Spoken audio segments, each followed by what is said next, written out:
Chapter 744. Yes, yesterday I was lamenting the lack of time.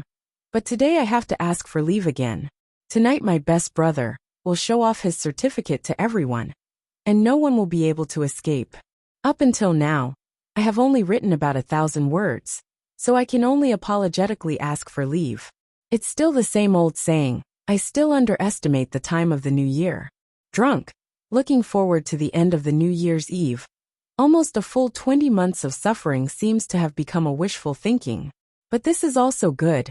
I can smash that railing and no longer set a limit for myself. I think it will be much easier. Last night, the brother of a friend sent a text message saying, I received it too quickly. There are ellipses at the end, I can feel something. I also think a lot. I really feel that my mentality is too rushed.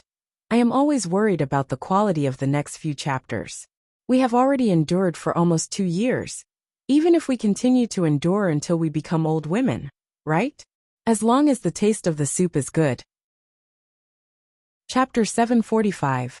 The wind and snow sent spring back. The spring on this land was still accumulating strength in the south. The wind and snow in the north had long strangled all of the spring in its cradle. In the north of the land, 360 days a year, wind, knives, frost, and swords pressed against each other. There was probably no spring to speak of. The wind and snow that filled the sky turned into bone-deep knives and swords. One knife to the left, one sword to the right chopped down. The black mountain rocks that rarely showed the surface of the snow appeared deathly still because of the cold and merciless carvings of heaven and earth. This was a land of ice and snow. It was also a land of death. However, there was a row of black dots walking on the snowy plains that had been lonely for 100 years. They moved forward silently and resolutely. Occasionally, a number of dog barks pierced through the wind and snow and traveled into the distance, bringing a sense of liveliness. There were only 3 people in this group, but there were more than 60 snow dogs pulling the long sledges carrying food and equipment as they moved endlessly toward the north. It was said that these snow dogs that roamed the extreme north were the descendants of snow wolves. Only northern man people who could endure the bitter cold could tame them and make them good helpers for humans. However, the land had become colder and colder these years. Once they left the north gate, the temperature plummeted. The northern man who usually fought bare-chested in the snow, had long moved south to the grasslands in the west at all costs. The snowy plains had returned to peace. Who were these snow dogs? Wrapped in thick fur. Even their heads and faces were covered in a warm fox fur coat. They wore leather boots on their feet and thick gloves on their hands. Their entire bodies were wrapped up like dumplings. Fan Xian exhaled, and found that not long after the hot air left his lips, it seemed to have been frozen into snowflakes by the severe cold between heaven and earth. His face was slightly pale, although he had secretly prepared for a number of years after he learned of the whereabouts of the temple in the 5th year of the Qing calendar. Only when he truly stepped onto the snowy plains did he realize that the might of heaven and earth could not be truly endured just by being mentally prepared. It had been a number of days since they had left northern Qi's Shangjing. It had been 7 or 8 days since they had passed through the northern gate, where there were not many soldiers stationed. Thinking of the soldiers on the snowy city watching them, and their dogs walk into the snowy plains, as if they were dead, the glimmer of a bitter smile rose to the corners of Fan Xian's lips. It looked like no one thought highly of them. He brought his finger to his lips and whistled. The ears of the 60-odd snow hounds around him perked up. They shook their heads energetically, and shook off the ice and snow on their bodies. Deep Hair stood on all fours in the cold snow, as if he was not afraid of the cold at all.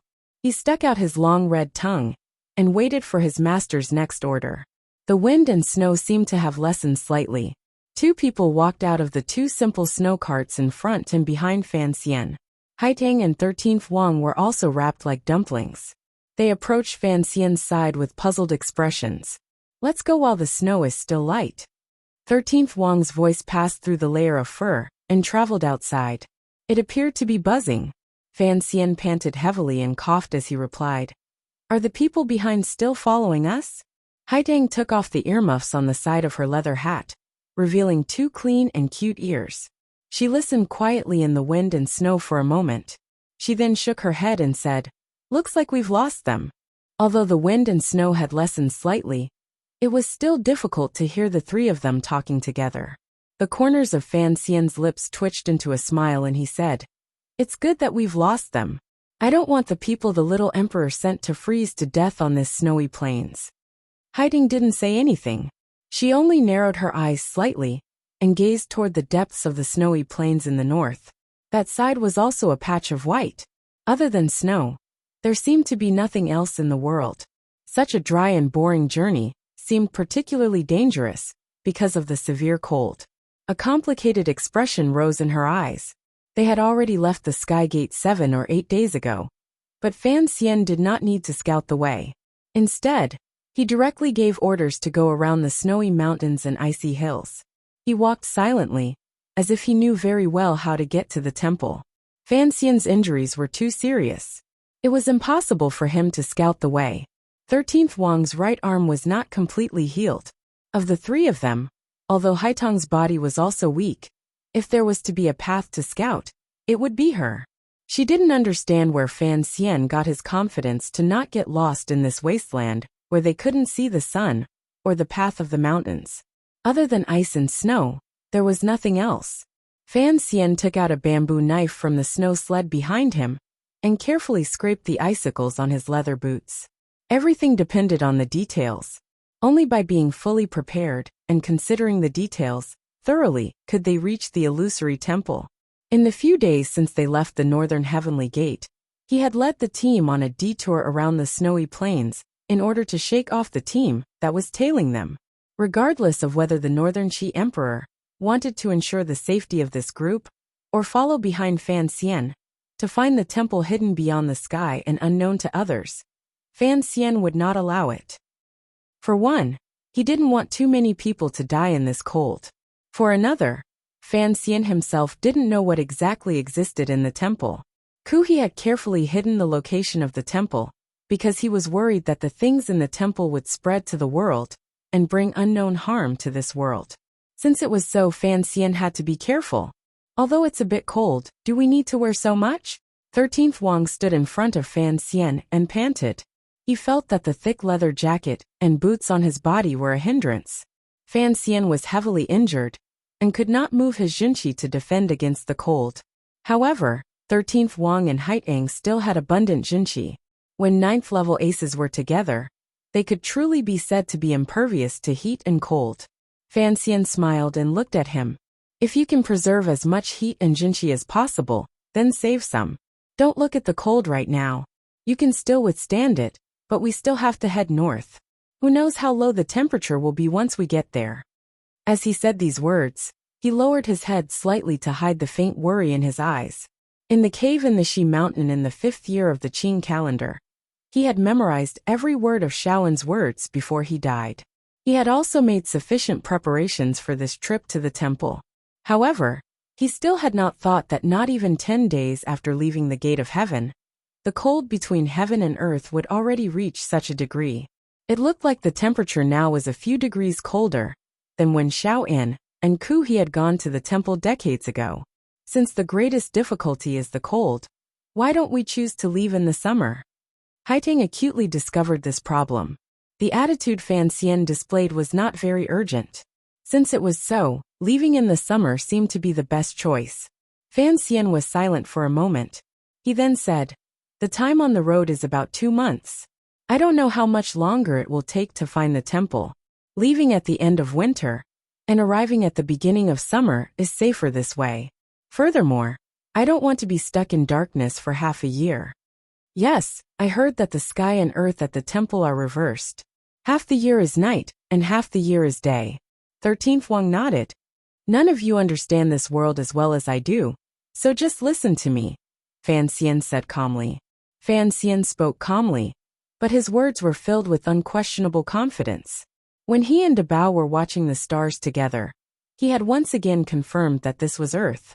Since it was Earth, then the North Pole had polar day and polar night. The north of this world was too cold. Not many people could step into the depths of the snowy plains, and not many could return alive. Thus, in the legends, the place where the temple was had a mysterious and unknown atmosphere. However, this kind of mystery had no effect in front of Fan Xian's eyes. Fan Xian took out 3 strange things from the cloth bag at his side, and handed 2 to Haitang and 13th Wang. From now on, there will probably only be snow in our eyes. Overly monotonous colors will cause problems with our eyes. Regardless of whether you're used to it or not, you must wear these things. After speaking, Fan Xian put the thing on the bridge of his nose. It was a pair of glasses made of glass. The lenses had been painted black with some kind of paint, so they could still transmit light. Haiding narrowed her eyes slightly, and looked at Fan Xian without speaking for a moment. She felt more and more that she could not see through him.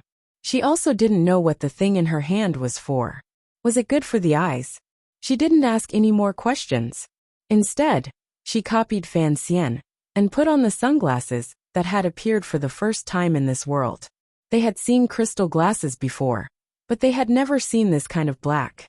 13th Wang glanced at Haitang, and hesitantly put them on as well. The 3 of them immediately became 3 young blind fortune tellers. It looked rather comical. The 3 of them looked at each other for a moment, and couldn't resist laughing. Let's hurry. In another 2 hours, we'll be setting up camp. Fan Xian took out the carefully protected pocket watch and looked at it. He then narrowed his eyes to look at the color of the sky in the wind and snow. As they headed north, it would probably be inaccurate to look at the time based on the color of the sky. He didn't know how many days this pocket watch could last in the bitter cold. A whining sound rang out. The 60 snow hounds, who had rested for a moment, perked up. Barking, they happily rushed toward the depths of the snowy plains. The silver-white fur on their bodies flowed with a wondrous movement. Fan Xian half leaned against the leather suitcase on the sleigh, and narrowed his eyes slightly. He felt the ice and snow on his eyelashes coldly touch his thin skin. He couldn't help but twitch his nose. He tightened the loose buckles on his collar and cuffs, not wanting a single speck of snow to seep into his body. From the 5th year of the Qing calendar, he had learned the location and route to the temple. Fan Xian had hidden this secret in his heart for more than 6 years.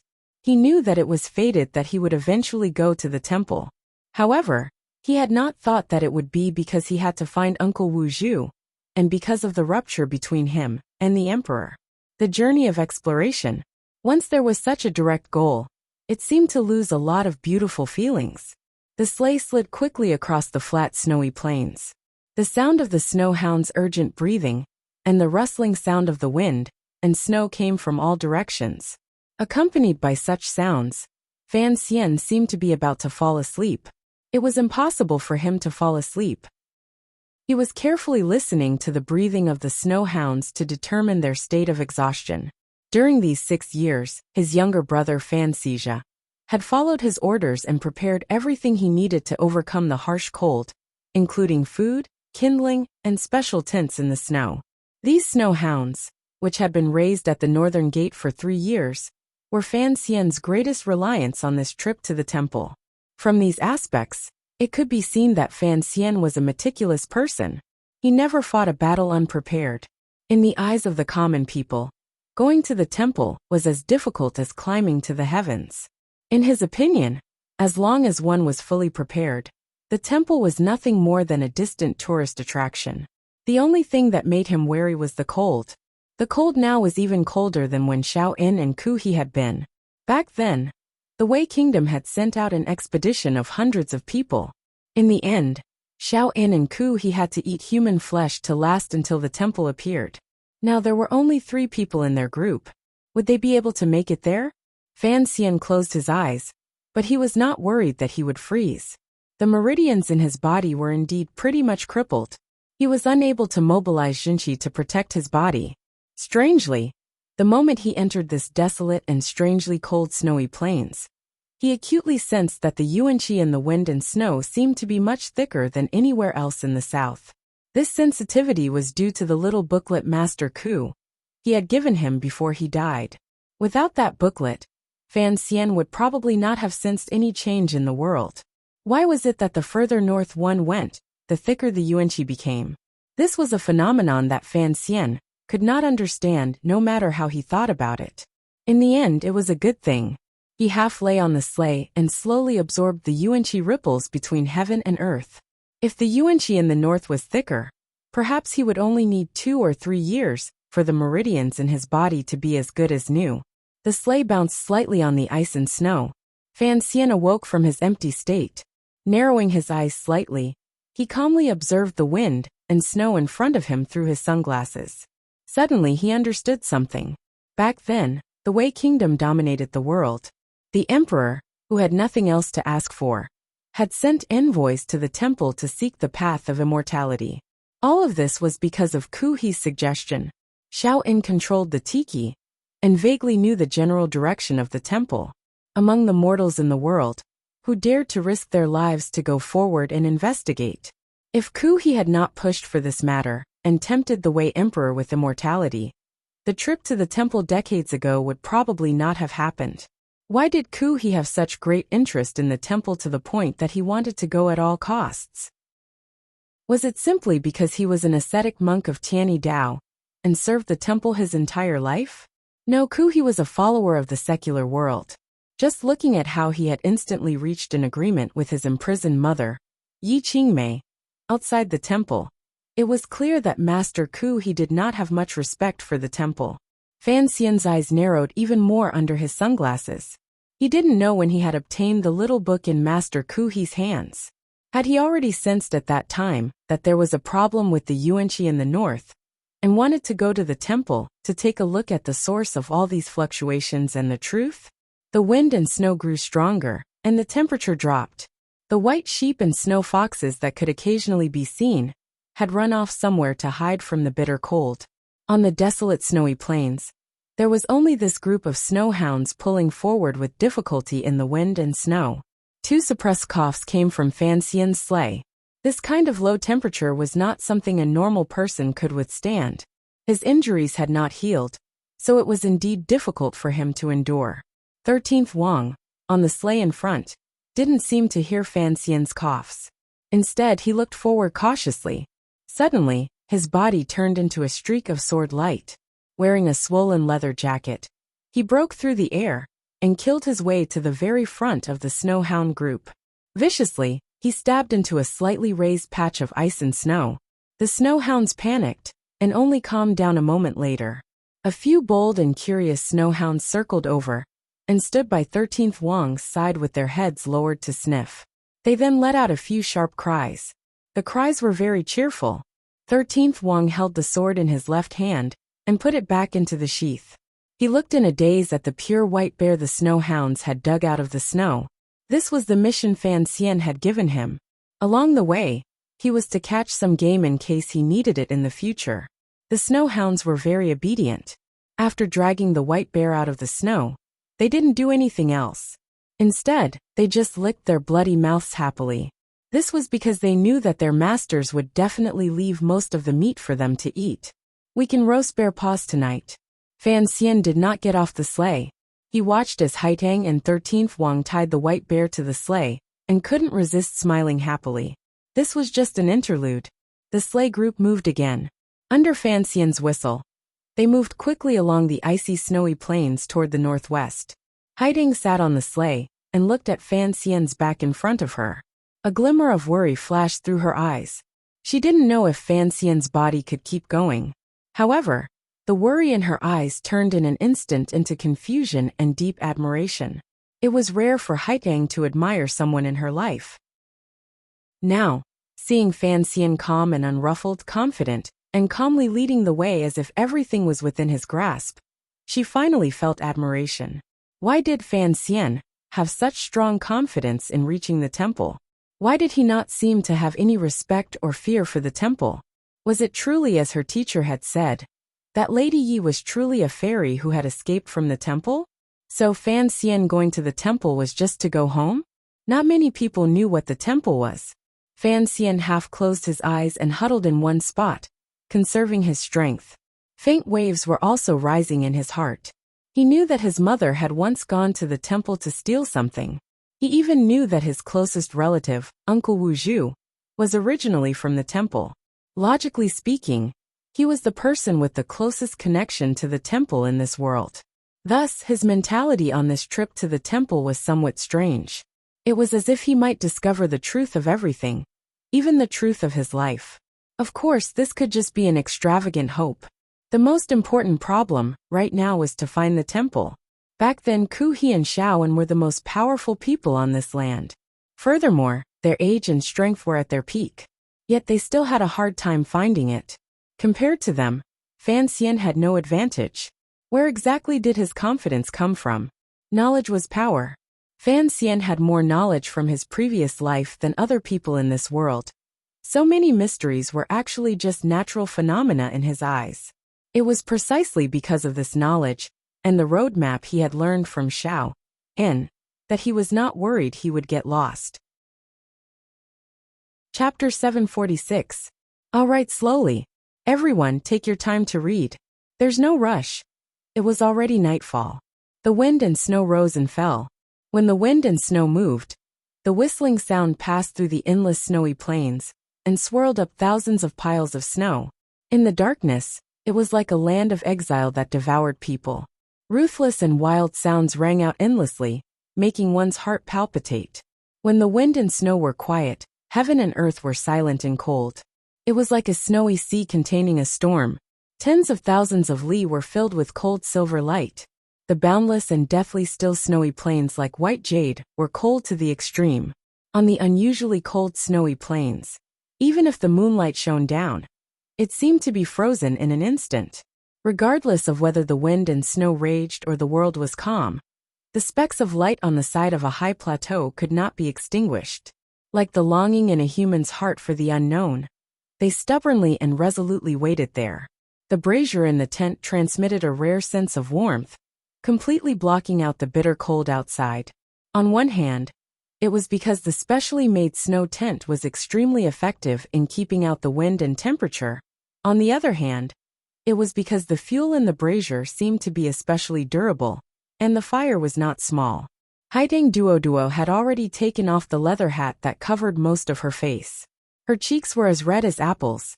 She was squatting by the brazier boiling soup. Her brows were furrowed slightly with a hint of worry. Fan Xian, who had long crawled into his sleeping bag to the side, did not notice her emotions.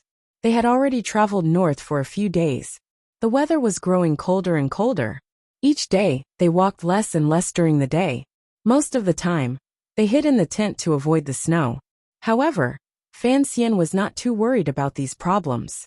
He was only calculating how long the fuel and food he had brought could last. The white bear had long been left with only a piece of bear skin. Fan Xian had eaten 2 bear paws.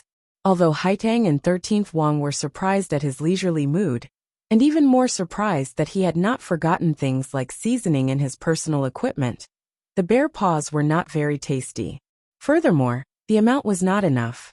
At the beginning of the journey to the temple in the extreme north, the dozens of snowhounds laboriously pulling the equipment could still find food on their own. The deeper they went into the snowy plains, the fewer living beasts they could see. Without a choice, Fan Xian was forced to use the food he had prepared. These snowhounds worked hard every day. Naturally, Fan Xian could not bear to treat them badly. However, their appetites were a bit too good. For this trip to the temple, Fan Xian had made ample preparations. He had sunglasses to prevent snow blindness, a specially made, fine, velvet sleeping bag, and a large amount of supplies. However, he was still cautious. If he couldn't find the temple before summer, and had to endure half a year of darkness on the icy plains in the extreme north, the food he brought would not be enough. Perhaps he would have to start killing dogs in the end. Back then, Ku-he and Xiaoan had survived by eating human flesh. Fan Xian didn't want to repeat his mistakes. He turned his head slightly and looked at the begonia flowers by the brazier. Forcefully suppressing the piercing pain in his chest, he said, "Do you want to hear a story?" "What story?" Haitang's face was still a little red, and she didn't raise her head. Fan Xian smiled and told her the story of Xiaoan and Ku-he exploring the temple in the north. He didn't even hide the fact that the 2 elders had eaten human flesh. After Haitang finished listening, her expression gradually changed.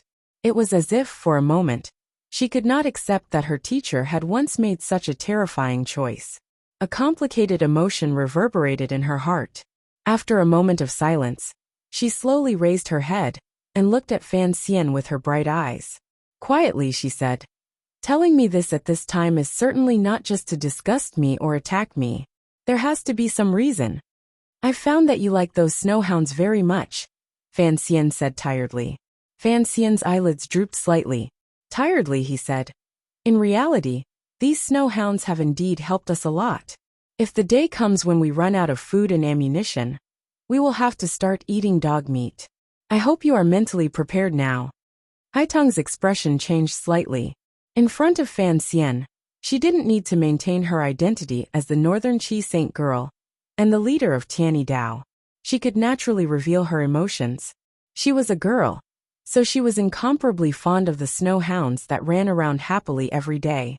During this month, she had basically been responsible for the dog food. Suddenly hearing these words, only now did she realize that Fan Xian had not had good intentions from the beginning. The snow hounds that worked hard to pull the sled were part of his food reserves. However, Haitong had already made difficult preparations for this trip to the temple, particularly after hearing about her teacher's tragic story of eating human flesh. She knew there were priorities. She lowered her head slightly and didn't reply or argue. It was quiet inside the tent, causing the sound of the wind and snow outside the tent to be especially clear. One could even hear how much snow was violently beating against the outer skin of the tent, causing the sound of paw-paw, causing one to be unable to rest in peace. At this moment, the sound of footsteps on ice and snow came from outside the tent. Fan Xian and Haitong's expressions did not change because they knew who it was. On this desolate, uninhabited and bitterly cold snowy plains, other than these three youths, whose willpower and bodies were as powerful as the peak of humanity, no one else could appear.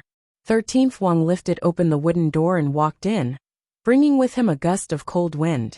The flames in the brazier suddenly dimmed. This damned cold of the snowy plain seemed to be able to freeze the flames with a low temperature. Haitong took out a small black ball from her sleeve and threw it into the brazier. The fire in the brazier finally stabilized. All of this was a special item Fan Xian had prepared all these years. In particular, the fire seed had never been cut off. 13th Wang stood on the blanket by the door and patted off the thick layer of ice and snow on his body. He took down the countless layers of towel wrapped around his face. A few words as crisp as a lump of ice came out of his lips, which had turned white from the cold, and said, "All right, let's sleep."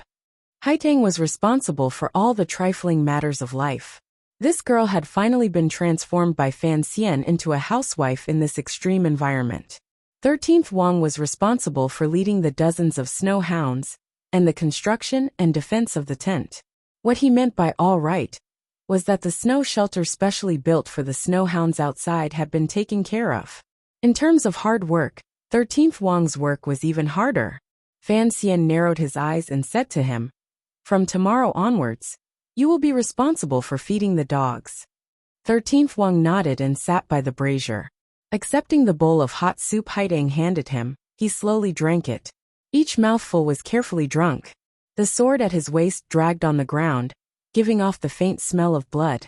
To recover, you will indeed need to practice endlessly. However, this place is too cold. Don't push yourself too hard. A glimmer of worry flashed through Fan Xian's eyes. These days, 13th Wang had practiced his sword with unusual valiance in the wind and snow, using his own potential to resist the might of heaven and earth. This kind of hard practice truly moved Fan Xian and Haitong. They knew 13th Wang had a sense of urgency and wanted to quickly recover his arm, or train to be left-handed. However, Fan Xian was always worried about his body. Ada found a nest of snow rabbits earlier. However, the hole was too deep. They couldn't do anything about it. I helped them chase the rabbits out. 13th Wang put down the bowl of soup and rubbed his face. Shaking his head, he said, "I also moved my muscles and bones. If it continues to freeze like this, I'm afraid I'll freeze into an ice cube." "Looks like we can improve our meals tomorrow," Fan Xian said with a smile as he covered his mouth and coughed. He found that 13th's relationship with these snow dogs was growing better and better. He was afraid that there would be one more person he needed to convince in the future. He suddenly noticed that Haitong was acting strangely. She spoke particularly little today. Furthermore, her face was always red. There was always worry between her brows. He couldn't resist asking in a quiet voice, "What are you thinking about that's so engrossed?" Haitang furrowed her brows slightly and glared at him, but didn't say anything. To the side, 13th Wang paused and gave a rare smile. Tying the towel around his head again, he walked out of the tent. Fan Xian was slightly startled. A moment later, he couldn't resist realizing the reason.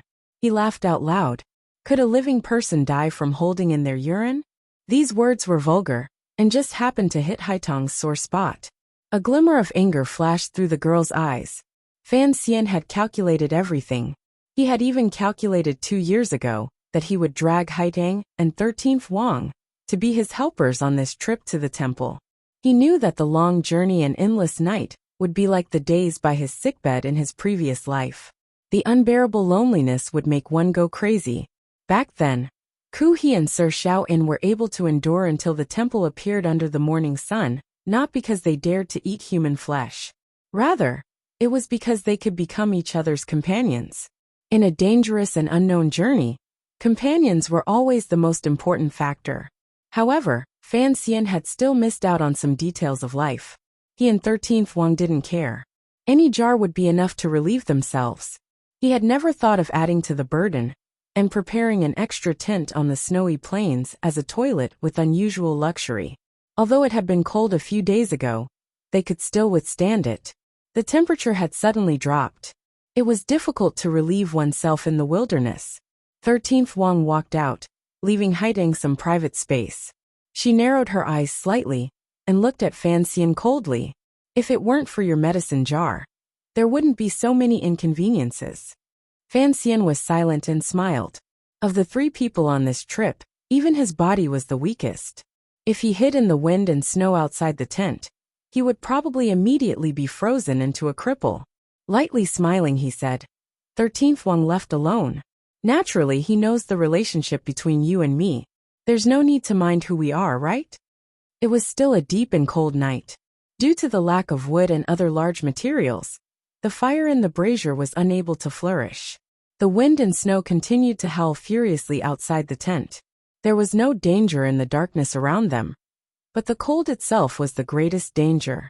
The 3 sleeping bags were lined up in a triangular formation by the brazier.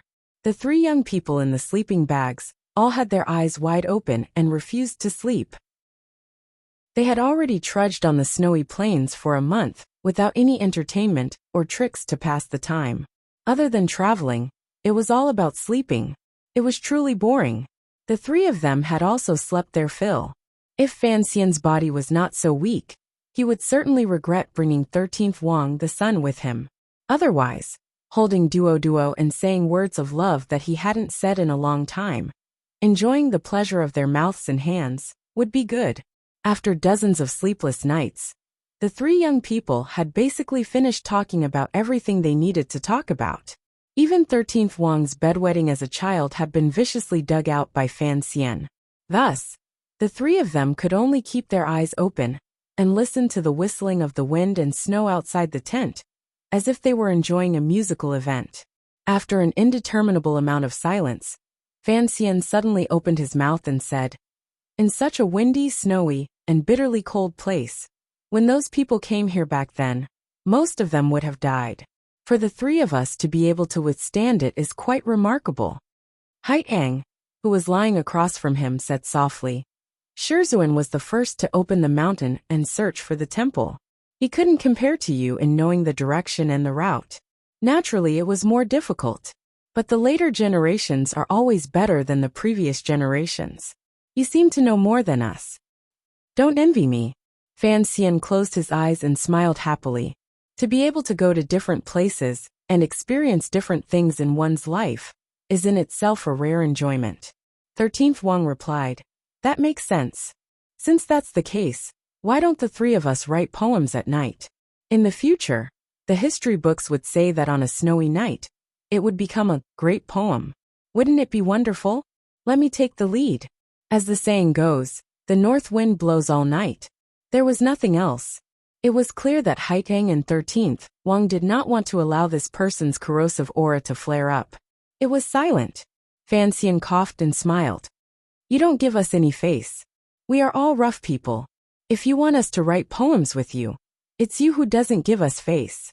Besides, this line was written by Feng Lotzi in Story of the Stone. I wrote Story of the Stone. Who dares to say that I didn't write this line? Fan Xian's shameless voice rang out in the tent. The other two used silence to express their disdain. Fan Xian smiled and opened his tired eyes in the dusky environment. As he coughed and panted, he said, "We've said everything. We understand each other enough. However, I've always been curious. What exactly do you want to do in this world?" "I want to become a great grandmaster and then, like my teacher, protect the people of Dongyi." 13th Wang's answer was always valiant and direct, confident and normal. "A bedwetting brat does not have the right to use such kingly words," Fan Xian said. Haitang's bright eyes looked at the tent above.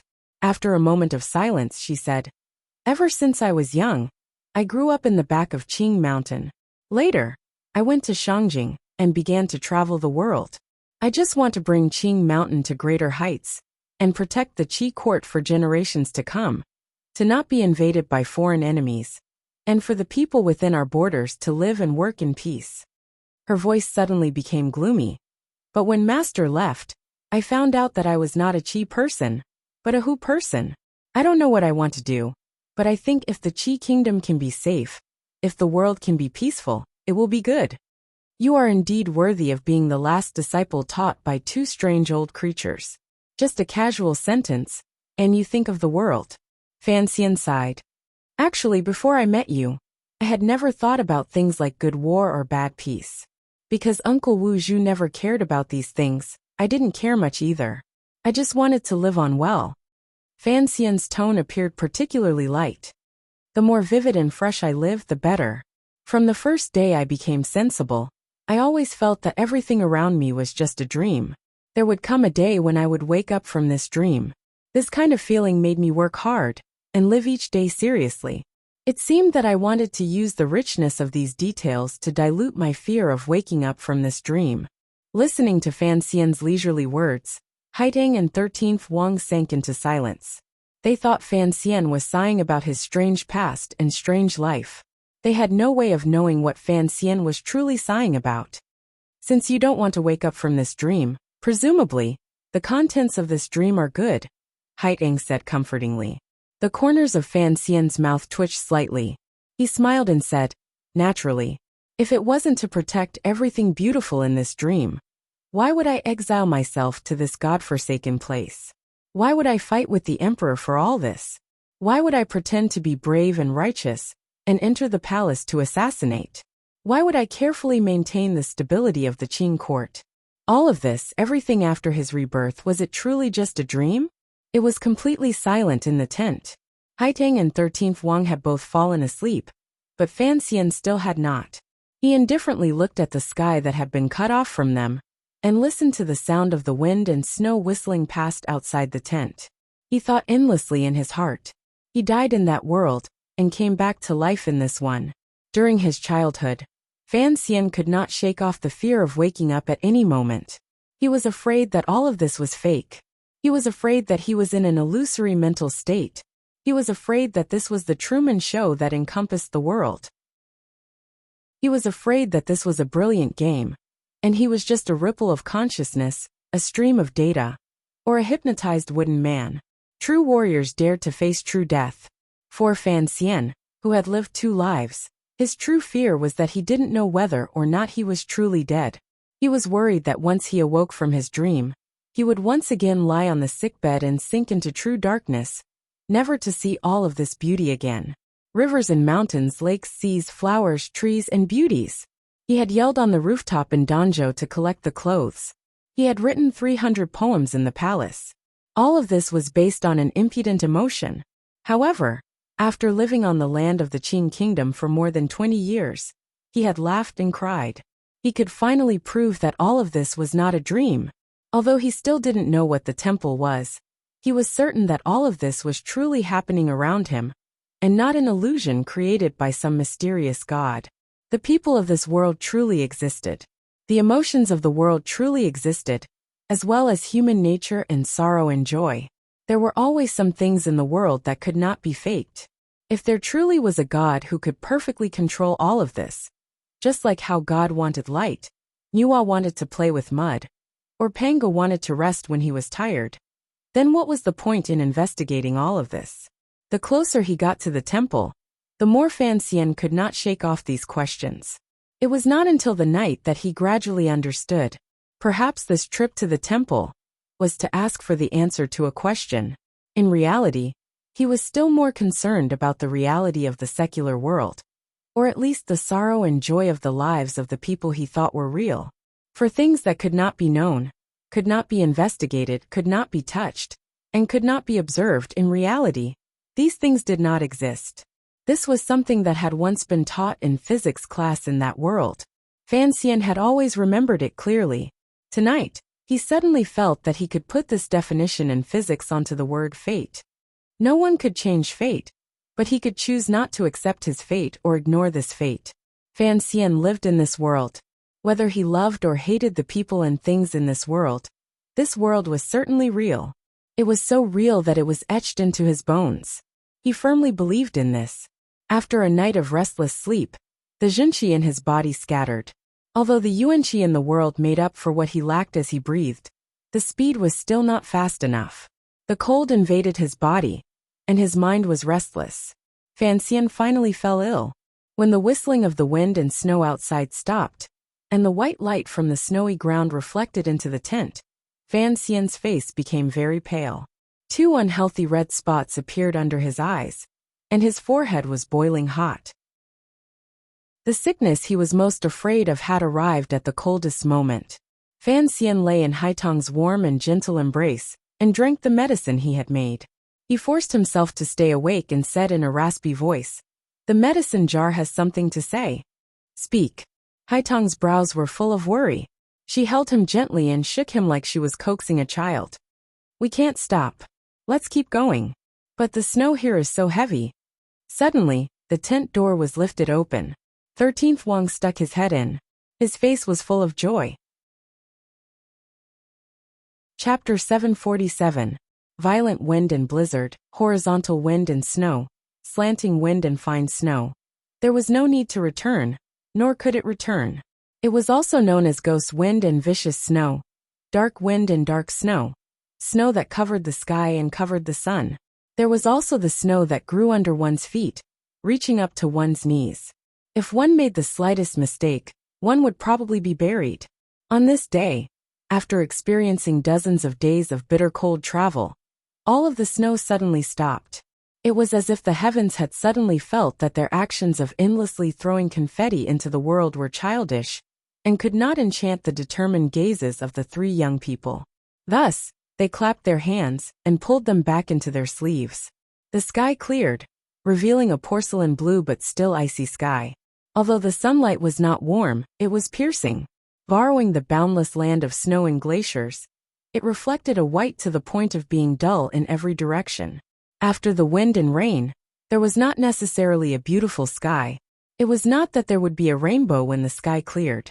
Thus, Forrest Gone returned to his country, and had to experience many things before he could see Jenny again. Then he would still be thought to not understand certain things. He set off again and kept on running past countless beautiful scenes. After the wind and snow, the sleigh team on the snowy plains set off again, amidst the cheerful cries of the snow hounds. Crushing the soft or firm ice and snow, they advanced north. A pale-faced Fan Xian sat on the sleigh with half his body in Haitong's arms. As he coughed, he forced his tired eyes open, and stared at the terrain around him, that was difficult to identify. He compared it to the map in his mind, and confirmed the direction. The cold in his body was becoming more and more serious. Although he had not lost the medicine he carried with him, the harsh coldness between heaven and earth was, without question, a cruel torture for Fan Xian, who was heavily injured and had lost all of his Junqi. Every night these days, Fan Xian nestled in his sleeping bag, and always felt that his entire body was wet and cold. He coughed so hard it was as if he was going to cough out his organs. There was a raspiness in the thunder. It was like a knife grinding endlessly against a rock. No one knew when it would break. Haitang and 13th Wang were both worried about his body. They had even thought of returning to the south. However, They were stopped by Fan Xian with unusual determination and coldness. He knew that if he couldn't find the illusory temple in one go, he didn't know if he would be able to summon such courage again in his life.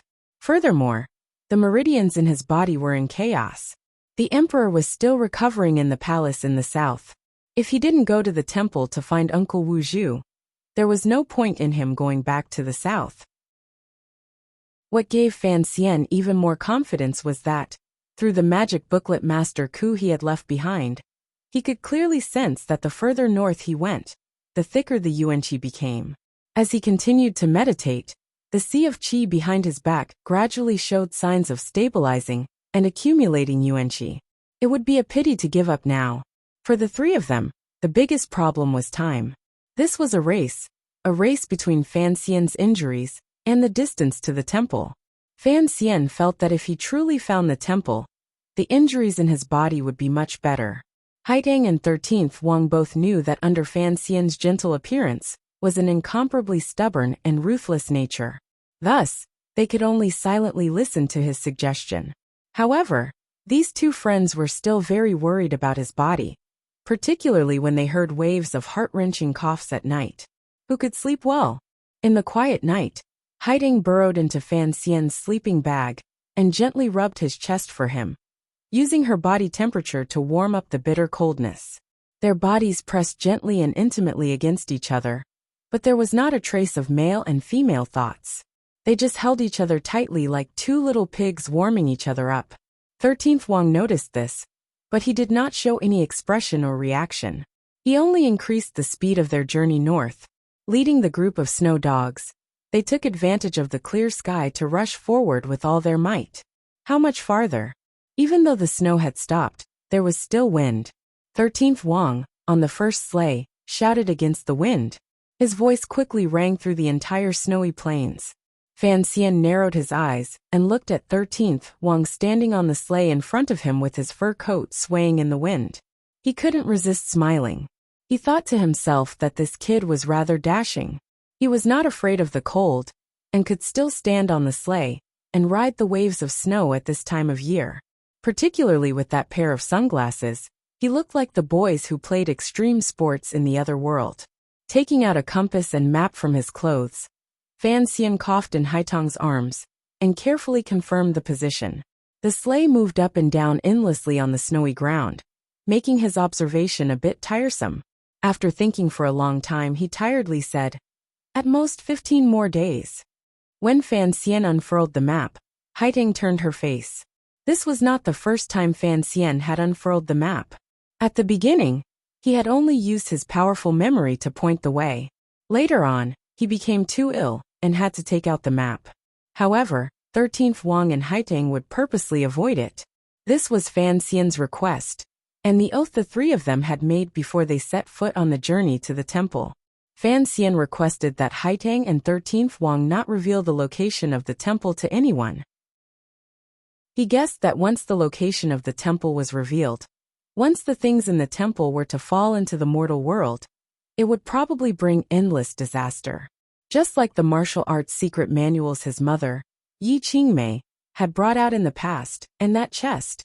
If there were many more in the temple, what would the world become? Fan Xian did not want the world to become a terrifying place, filled with Tianqi aces and electromagnetic cannons firing everywhere. Any random fight between powerful warriors would cause the sky and earth to crash in chaos. How would the common people live? The journey was not lonely because they had companions. However, it was particularly difficult. This kind of difficulty could not be described with words. The difficulty was in the bitter cold, in the dryness, and in the endless snow-white color that seemed to never change. After an indeterminable number of days, the flat snowy plains and slightly arched snowy hills gradually became alive. The terrain began to become complicated. The sunlight grew dimmer and dimmer. The temperature dropped to an unbearable level for humans. Fortunately, the snowstorm still did not come down. On the other side of the northern horizon, a tall mountain suddenly rose. A tall snow-capped mountain. It was as if from the beginning of the world, this magnificent and mighty snowy mountain had stood there, coldly and calmly waiting for brave travelers to come and make offerings. The sleigh procession slowly came to a stop beside a relic of glaciers. Fan Xian narrowed his eyes and looked at the distant snowy mountain in front of him. He gazed at the strange mountain glowing with a cold white light under the blue sky. A glimmer of excitement grew uncontrollably in his chest.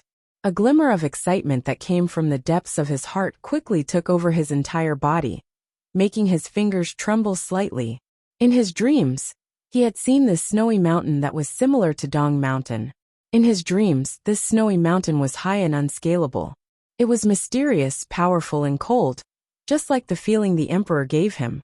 Now, when this snowy mountain suddenly appeared in front of his eyes without any warning, Fan Xian felt boundless joy. People were born to fear death. If one could hear the truth in the morning and die in the evening, then what kind of enjoyment would it be to be able to see a scene that no one else could see, learn more of the secrets of heaven and earth, and know the unknown that attracted the gaze of humans the most and urged them to evolve? Fan Xian's body abruptly froze. His incessant coughing also stopped. He looked greedily at the quiet and secluded snowy mountain. It was as if he wanted to firmly brand this scene, which moved him, into his heart so that he would never forget it in the years to come. He was moved not only because of this scene or the temple in the mountain. It was also because the yuanqi here had reached a level that made one tremble. The eyes on Fan Xian's pale face were sunken, and he was extremely thin. With each breath, he seemed to feel that he was gradually becoming healthier. Haiding was the first to sense Fan Xian's strangeness. Her body was already exhausted. Her usually bright eyes had long been ground into exhaustion by the severe coldness between heaven and earth. At this moment her eyes lit up again. Following Fan Xian's gaze toward the snowy mountain, she did not speak for a long time. After the sledges stopped, the snow hounds seemed to sense the different atmosphere and howled in a low voice. Of the 60-odd snow hounds, after experiencing such a difficult journey, only 17 remained. The long line of sledges had been abandoned along the way and had been reduced to 5. 13th Wang stood on the one at the very front. He didn't turn his head. He only stared in a daze at the mountain. In a raspy voice he asked, "The temple is in this mountain?" "Yes." Fan Xian, who had been too tired to speak for a few days, found the strength from somewhere and spat out one word with great determination. After receiving confirmation, the 3 young people stared in a daze at the snowy mountain in the distance. It was as if they didn't want to take another step forward. Suddenly, 13th Wang jumped down from the sleigh and roared crazily at the snowy mountain. His voice was raspy, angry, and even more elated. Seeing this, Haitang and Fan Xian couldn't resist smiling. They thought that this last disciple of the Sword Hut, who had always been gentle and determined, had endured until now and finally exploded with the craziness he inherited from Sigurd. After the laughter came silence. Haitang's eyes grew moist and finally turned into a few clear tears. The tears landed on the leather jacket and quickly turned to ice. Fan Xian shook his head happily and couldn't speak for a long time. Those who had not experienced their long journey would not be able to understand the emotions in their hearts at this moment. It was a kind of satisfaction of achieving a great wish, a kind of heroic spirit that triumphed over heaven and earth, and an impulse that was about to come into contact with the most mysterious place in the world. On the long snowy journey, the snow hounds died on the ground along the way. Fan Xian was seriously ill and could die at any moment. Haitang and 13th Wang had also been tortured until they lost their human form. Such hardships were not worth mentioning to outsiders. In the end they had arrived. Without Fan Xian's ample preparation and understanding of nature, the 3 of them would probably have died on the snowy plains long ago. Thinking of this, Fan Xian narrowed his eyes and looked at the snowy mountain in the distance. He couldn't help but think of the 2 powerful pioneers from many years ago, Master Ku He and Sir Xiaoan. When Fan Xian and his group had set out from northern Qi, it had been early spring. Now it should be summer, the warmest time in the world. Back then, Xiaoan and Ku He's group of hundreds had set out in the summer. There were countless deaths and injuries along the way. By the time they arrived at this snowy mountain, it was the polar night. How had the 2 pioneers made it through the months-long polar night? Unlike Fan Xian, Xiao In and Ku he did not have the road map and experience left behind by predecessors. Yet they were still able to survive in such a wretched environment. It truly made Fan Xian, who had just escaped death, sigh in admiration. Compared to the two pioneers who ate human flesh, Fan Xian and the other two were actually much happier and more relaxed. However, they were still wretched. Fortunately, Haitang and 13th Wang were both top warriors in the world. Additionally, there was Fan Xian, a cripple with the knowledge of 2 lives. Everything seemed to be predestined. Fan Xian was destined to be the person in the world who feared the temple the most. He was also the person who had the most ability to enter the temple and needed to enter it. Fan Xian gradually shook off the excitement and agitation in his heart. Forcefully suppressing his emotions, he gazed calmly at the tall snowy mountain and guessed at the appearance of the large temple in the mountain. In a raspy voice he said, "Rest for the night. Enter the temple tomorrow morning." Chapter 748. Qing Yunyan, Qing Yunyan. Isn't this name meant to wish everyone a happy new year? I wish everyone that in the new year, those who should get married, those who should get pregnant, those who should get married, those who should get married, those who should get married, those who should get into a relationship, those who should get high marks in exams, those who should do business, those who should get promoted, those who should not have to worry about their superiors, those who should work, those who should get more red packets, those who are speculating in the stock market. Everything should be safe on the road. Have a good New Year's Eve dinner, and drink less alcohol. Those who write books are happy, and those who read books are happy. Those who do suddenly realize that their web novels are no longer eunuchs. Those who mingle in the forums suddenly realize that those familiar IDs are all girls. Is there anything else I missed out? I wish everyone a happy new year, and all the best. I also wish myself and Fujin Cement Company's business to become more prosperous, and I hope that they can recover their capital as soon as possible. The feeling of being cut in half is really not a good one.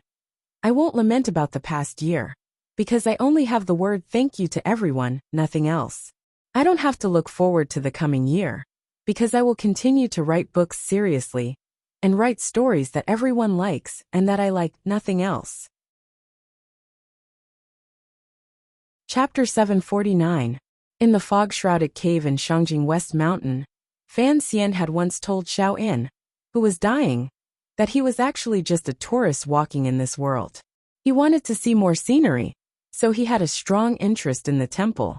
Unlike the Northern Qi Emperor, who wanted to use the power of the temple to unify the world, the former Wei Emperor, who wanted to obtain the secret of immortality from the temple, and the Qing Emperor, who used the temple as a fighter with unusual valiance.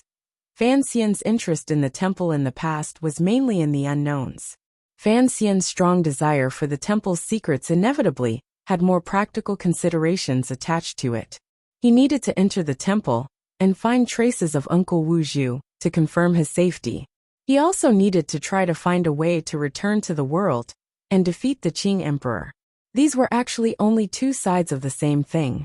As long as Uncle Wu Zhu was still alive, then everything would be easy to handle. In Fan Xian's understanding, there was no one in this world who could harm Uncle Wu Zhu and leave him behind. The black-shrouded young grandmaster possessed overly powerful and wondrous skills. Even if the great grandmasters who had once existed in the world worked together, Wu Zhu would probably have enough ways to escape.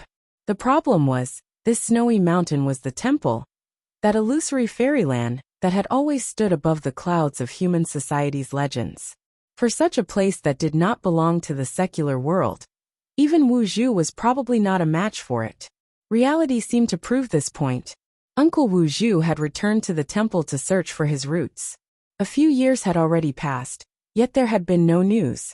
If he had not been imprisoned in the temple, then he had probably already left this world. The morning sun did not have a glimmer of warmth. It shone coldly on the 3 people at the foot of the snowy mountain. Fan Xian narrowed his eyes and raised his head to look at the majestic snowy mountain in front of him, that seemed to cover half the sky. He watched the ice and snow reflected jade-like glow under the morning light. He was silent for a long time and didn't speak. The 3 top young people in the world had set out from the camp, when the sky was still dark. After walking for a few hours, they approached the snowy mountain with great difficulty.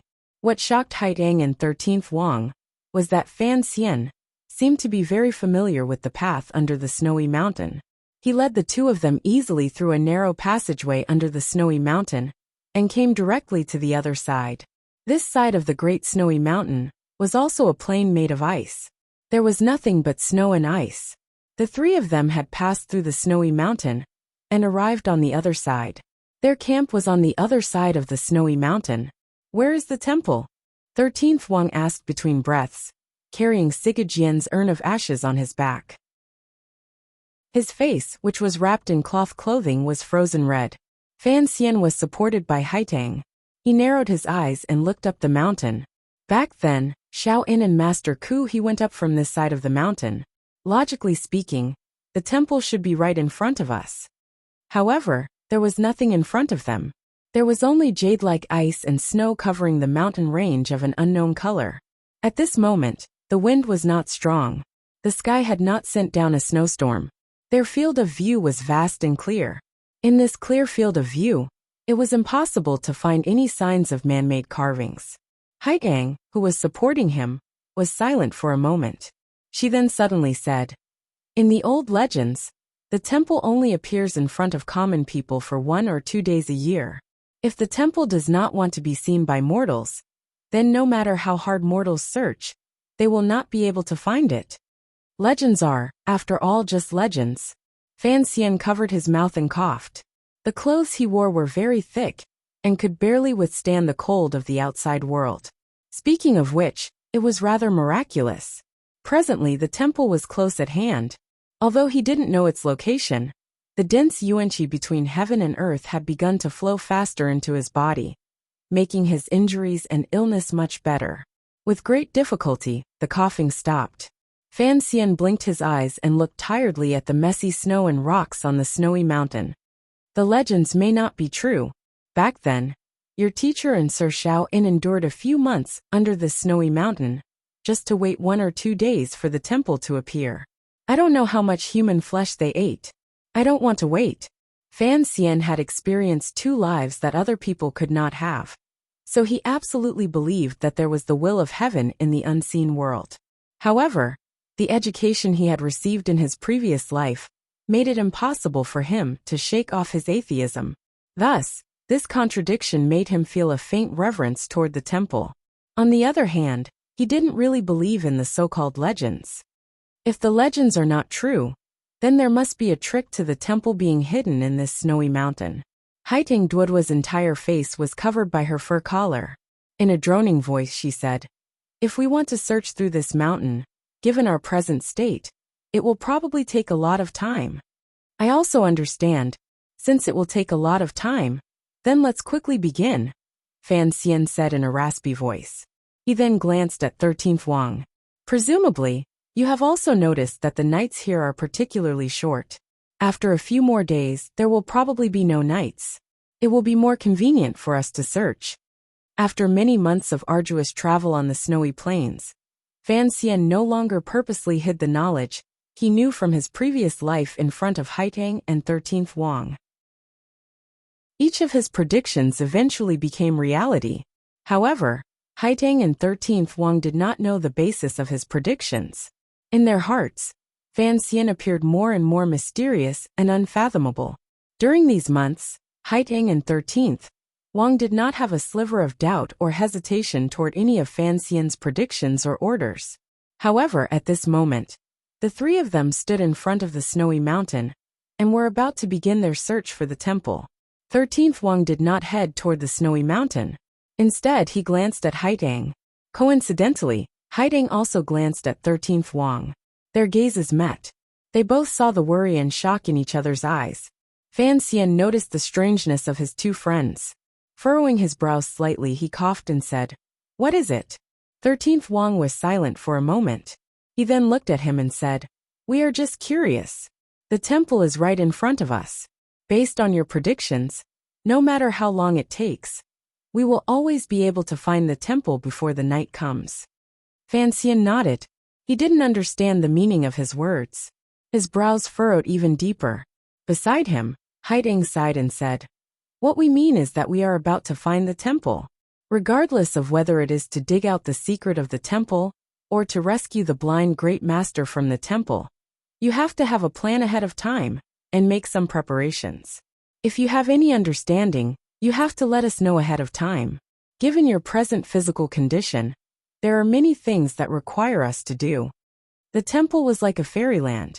At least, it was so in the hearts of the people of this land.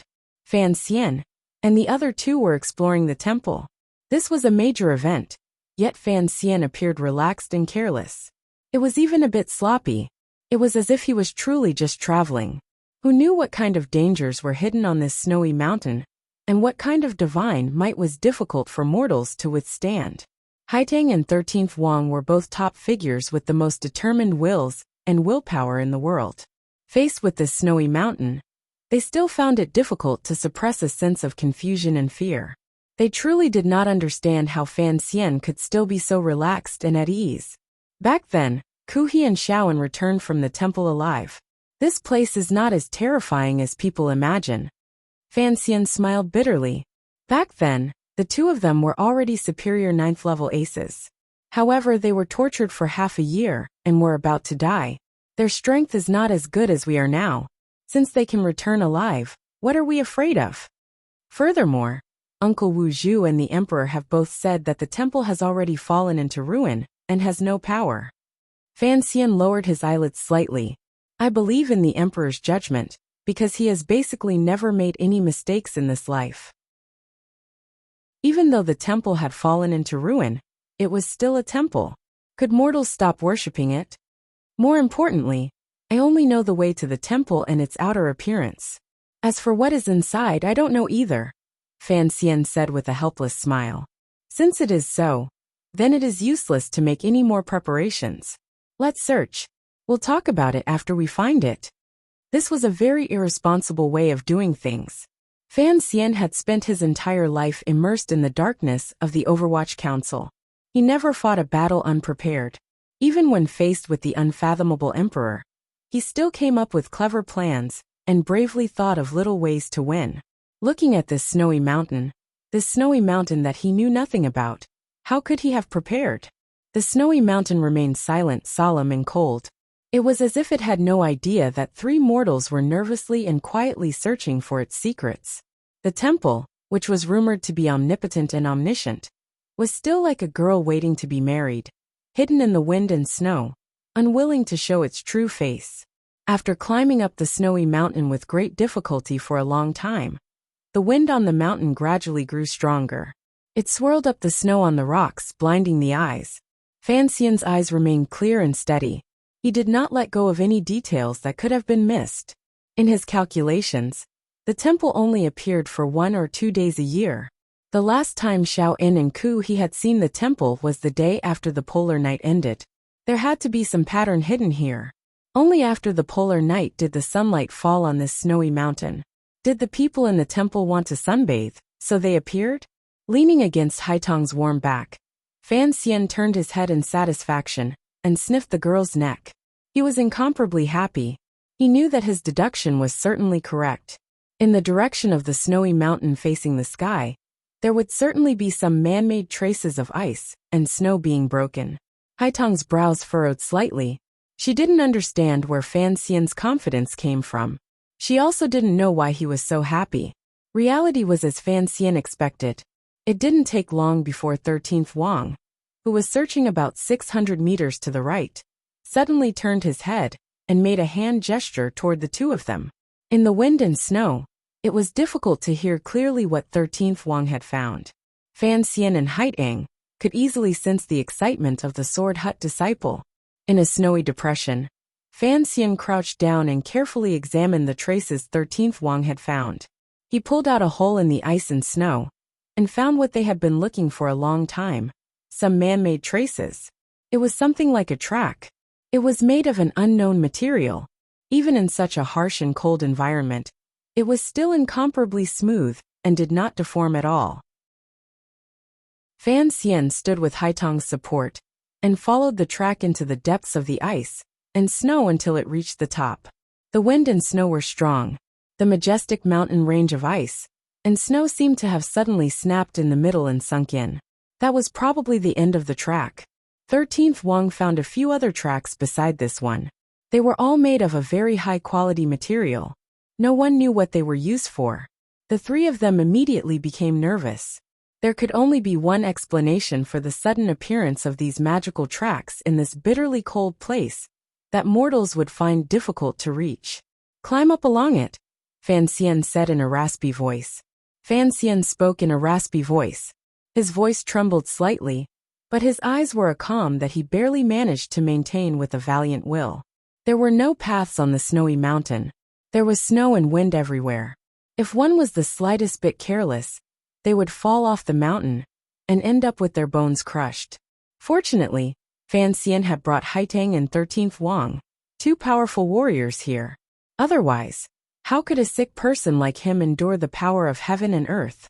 The three of them suppressed their nervousness and faint fear and followed the smooth track. Going against the wind and snow, they climbed up the mountain range.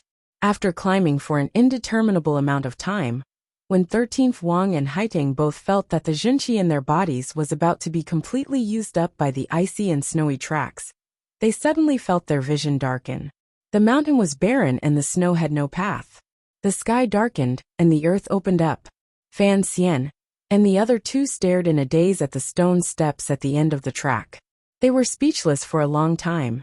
This place was truly a work of nature. Such long stone steps were hidden on a platform deep in the mountain range.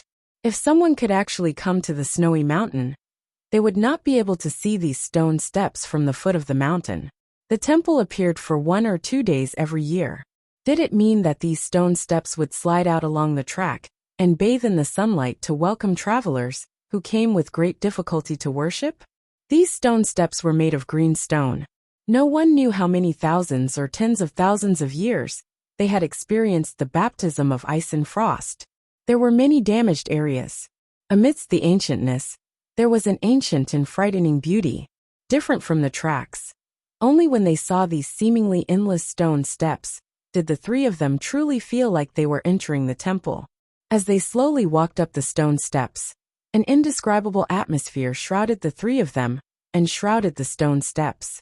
The three of them maintained their silence at the same time.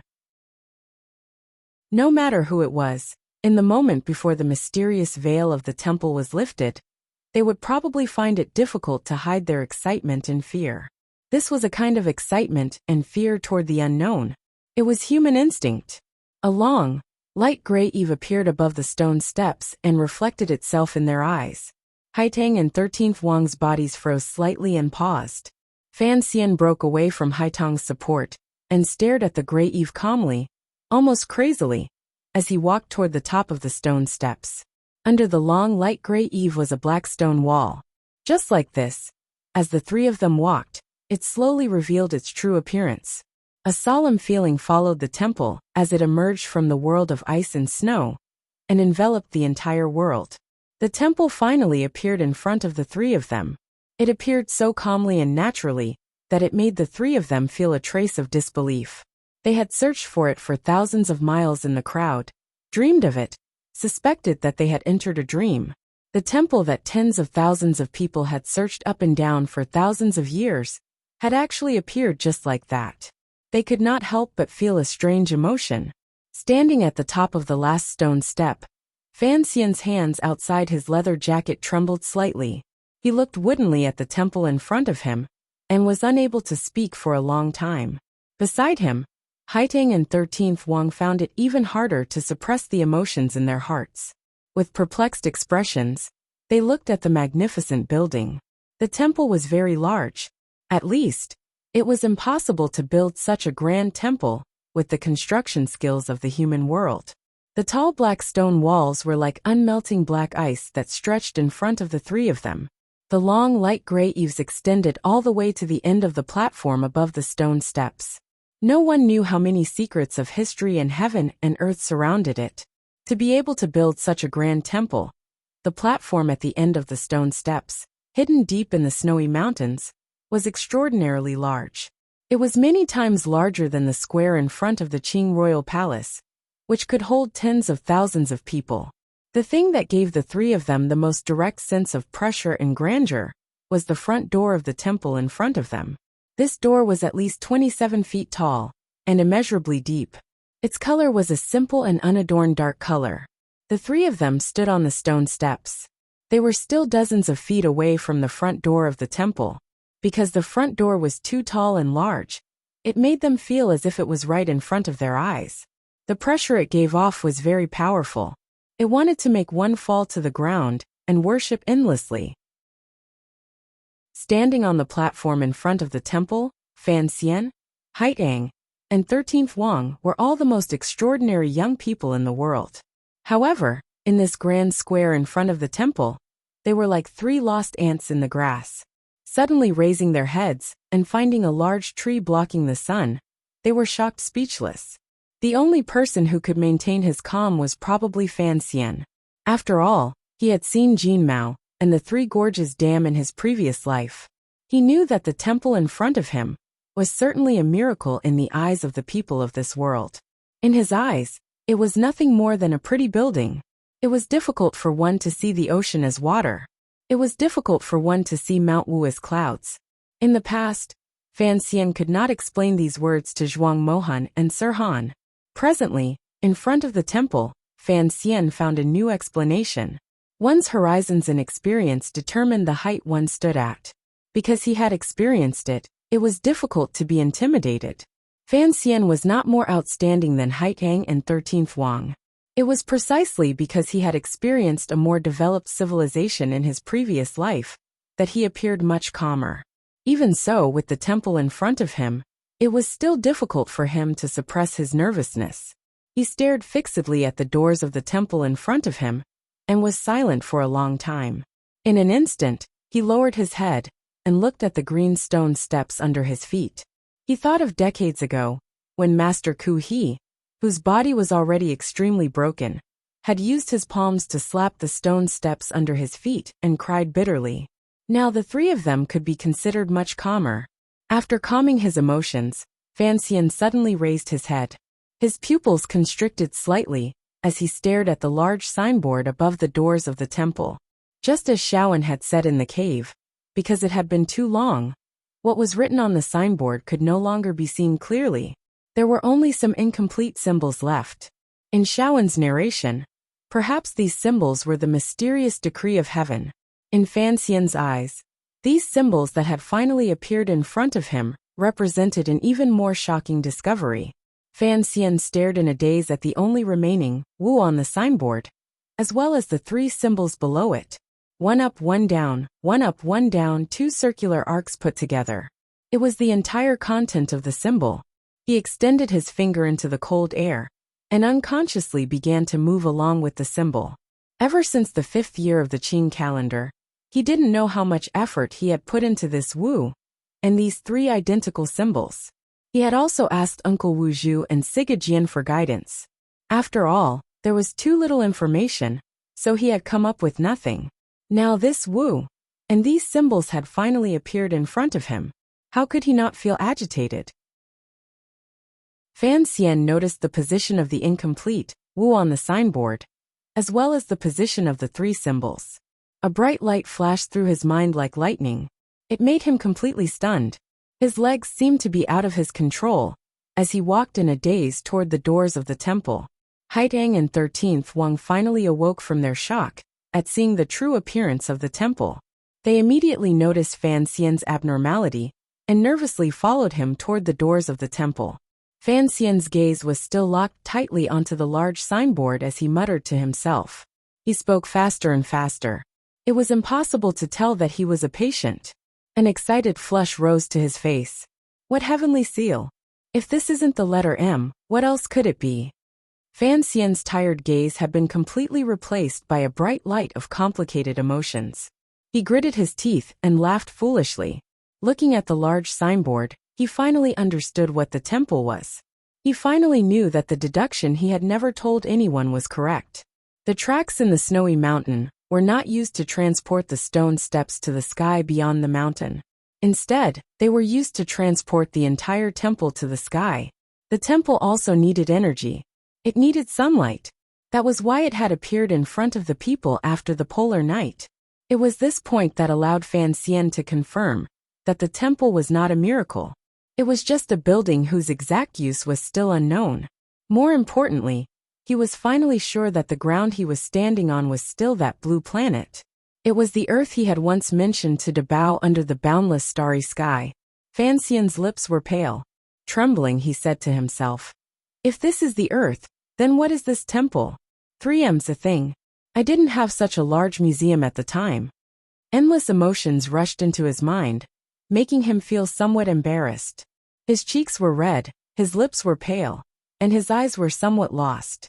Yes, the temple was just a very, very old museum. The word Wu that Xiao In remembered was not a sickle or an axe. The 3M's were not heavenly seals, nor were they the marks of the Russian spaceships. They were just the most common letter in the English language. Yes, the large signboard of the temple clearly had the word thing, but the 3M's below were the missing parts of the word. The temple was a museum. Fan Xian stood woodenly in front of the gate of the temple. Raising his head to look at the large signboard, he could not believe his eyes.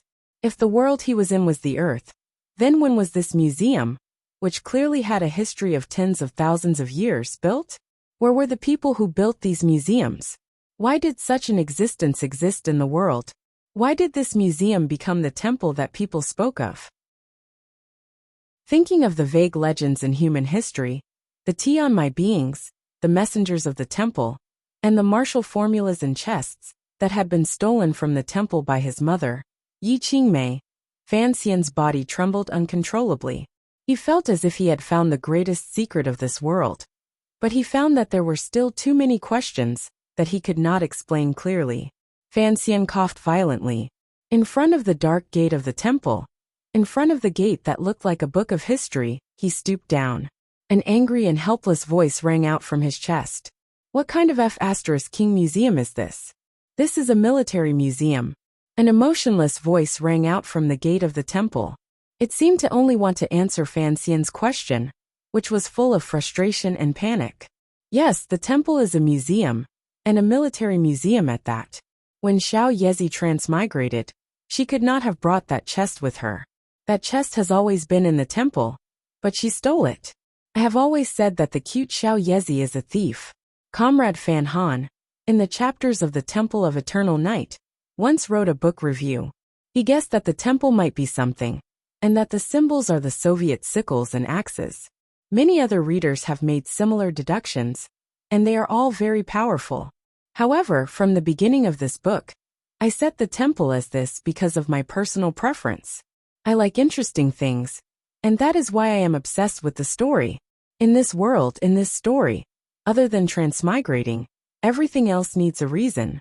Writing out the cause and effect is my love. Is the secret of the temple revealed just like that? No, how do I explain the secret manuals that created the great grandmasters?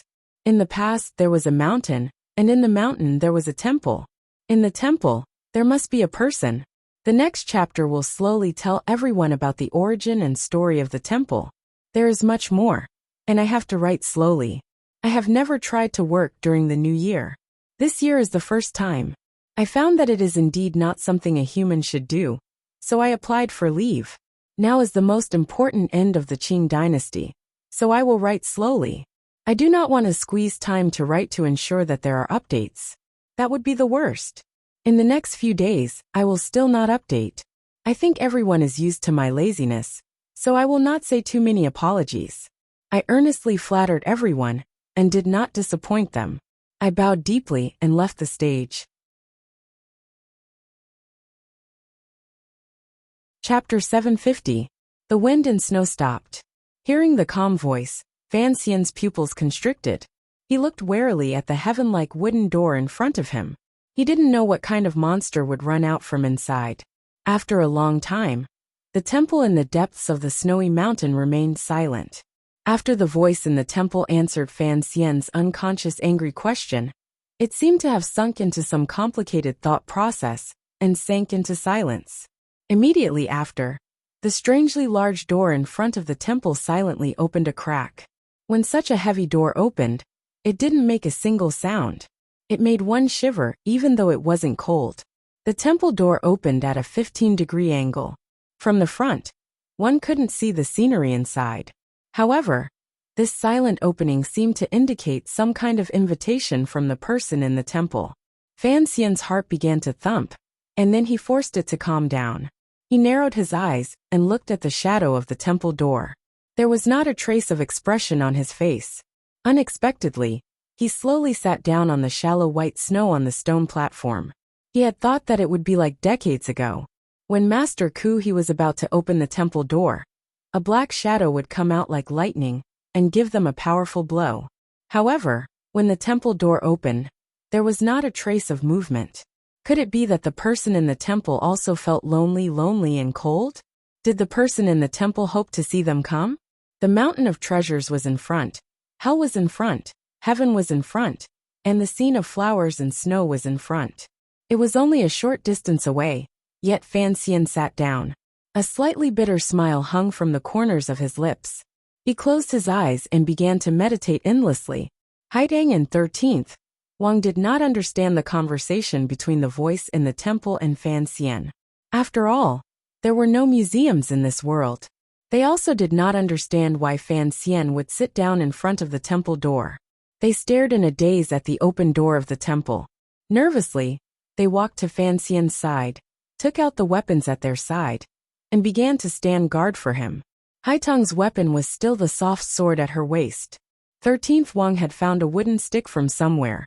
Like a hunter, his eyes stared sharply at the temple door that had opened a crack.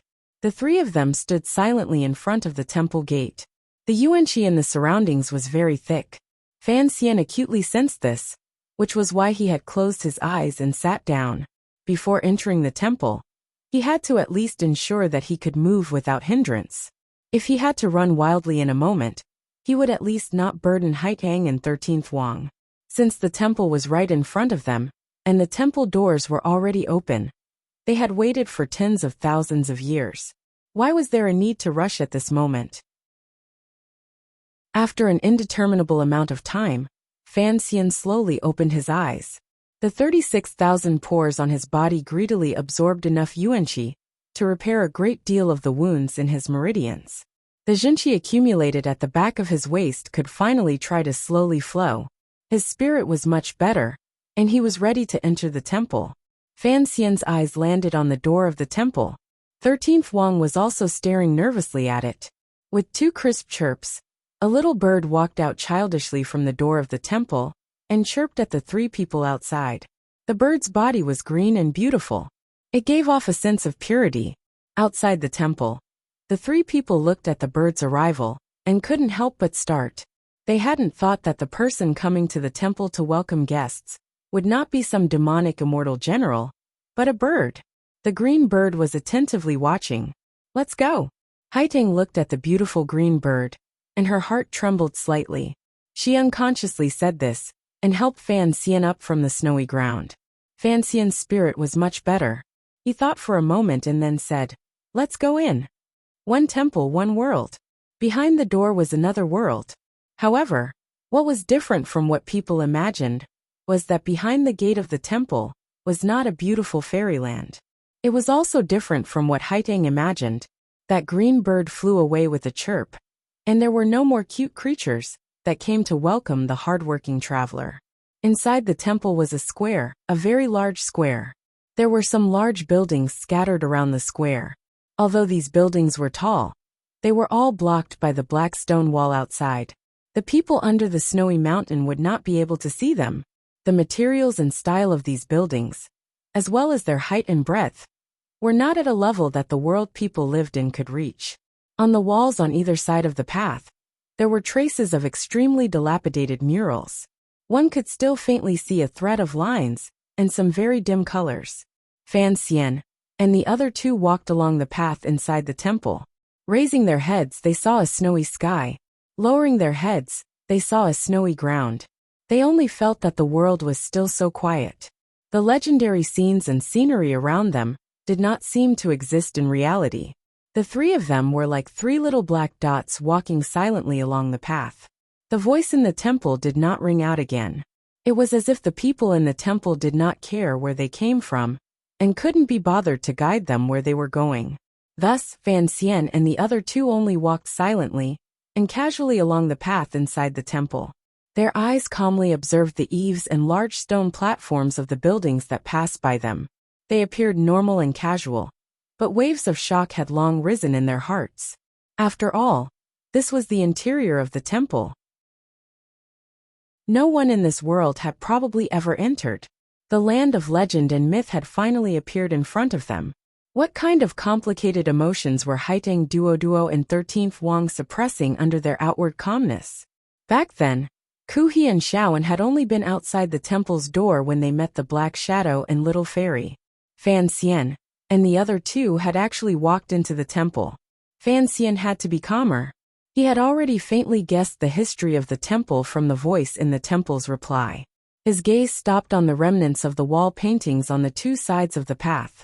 The paint had peeled off badly. It was impossible to see clearly what was depicted on them. The secret of history seemed to be hidden in these paintings. However, Fan Xian easily found familiar traces in the remaining lines. Just like how the architectural style of the temple had influenced the dark green royal palace in Shangjing, the style of the wall paintings in the temple, and the paintings in the Qing temple, and even the restaurants in Yisher Tavern, all seemed to come from the same source. It looked like the temple had stood in the world for thousands of years. Although it did not enter the world, it always had a faint influence on it. The wind and snow in the temple were much lighter than outside the walls.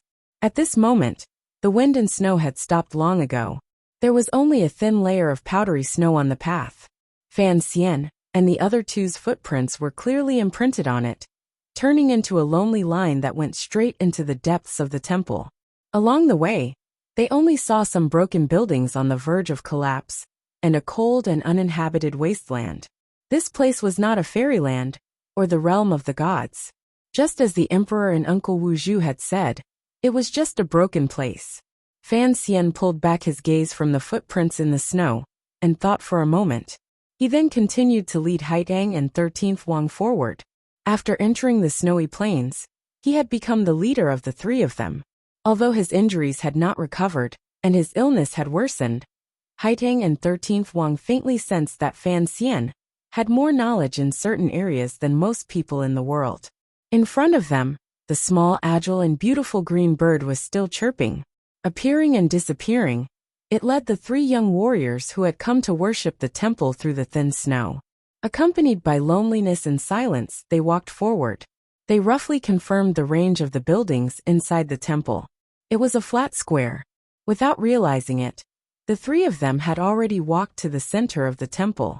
In the center of the temple was a platform. Behind the platform was the most well-preserved building. Although many scars from time could still be seen on the outside of the building, the gradually eroding stone edges bore witness to the ruthlessness of heaven and earth. In the end, this building had not collapsed. Walking all the way here, they did not see a single person or the legendary emissary of the temple. There was only the green bird flying and landing on the stone platform covered in thin snow. Fan Xian furrowed his brows slightly.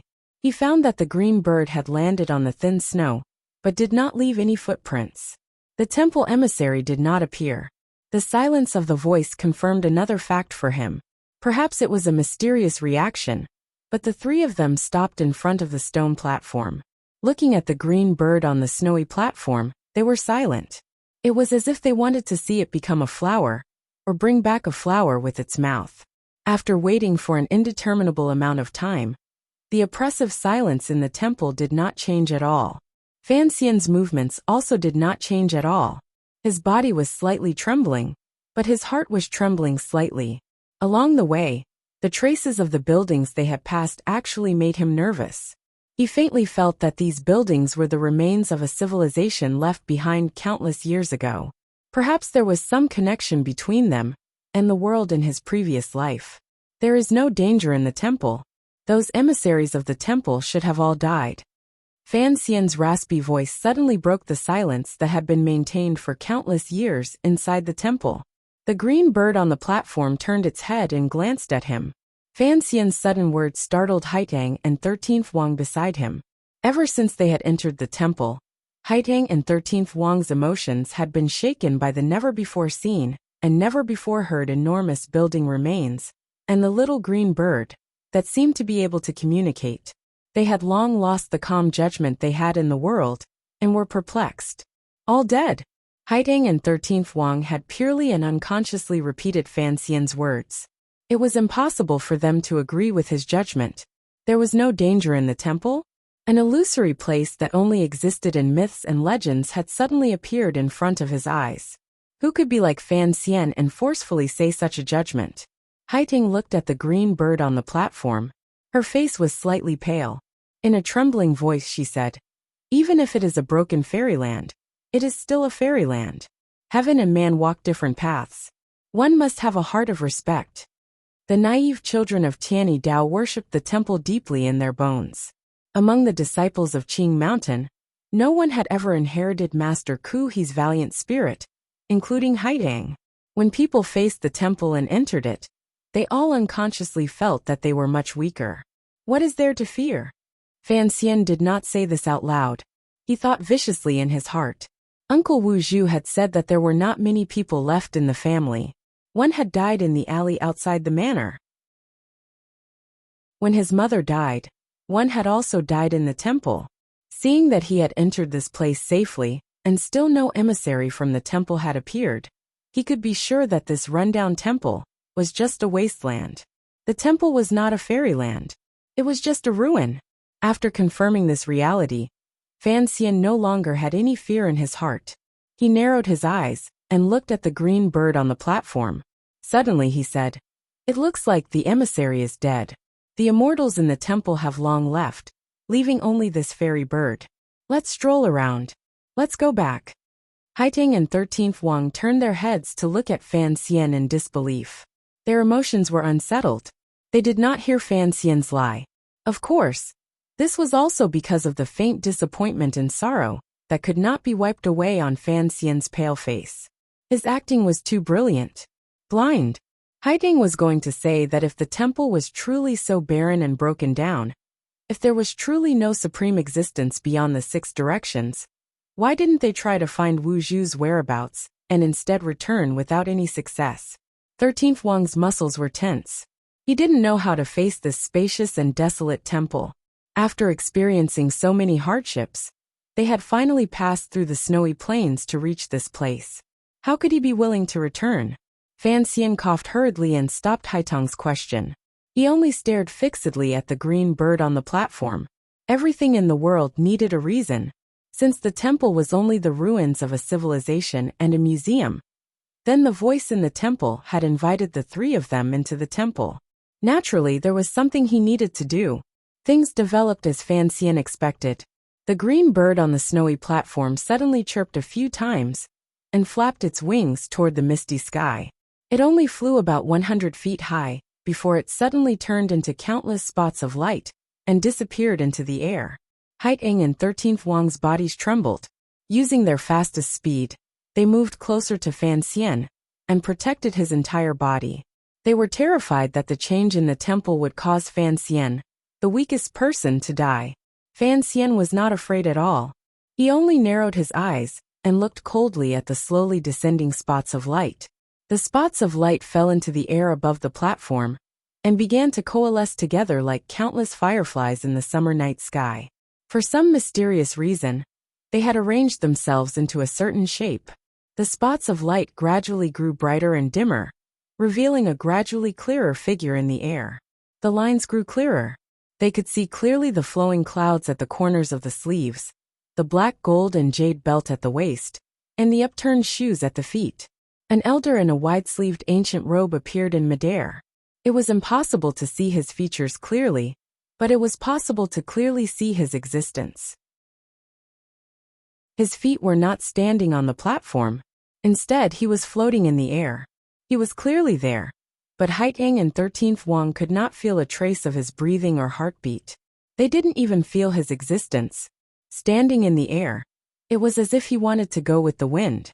His wide sleeves danced gently on the platform. A faint light enveloped the elder's entire body. Such a scene stunned the hearts of the 3 people in front of the platform.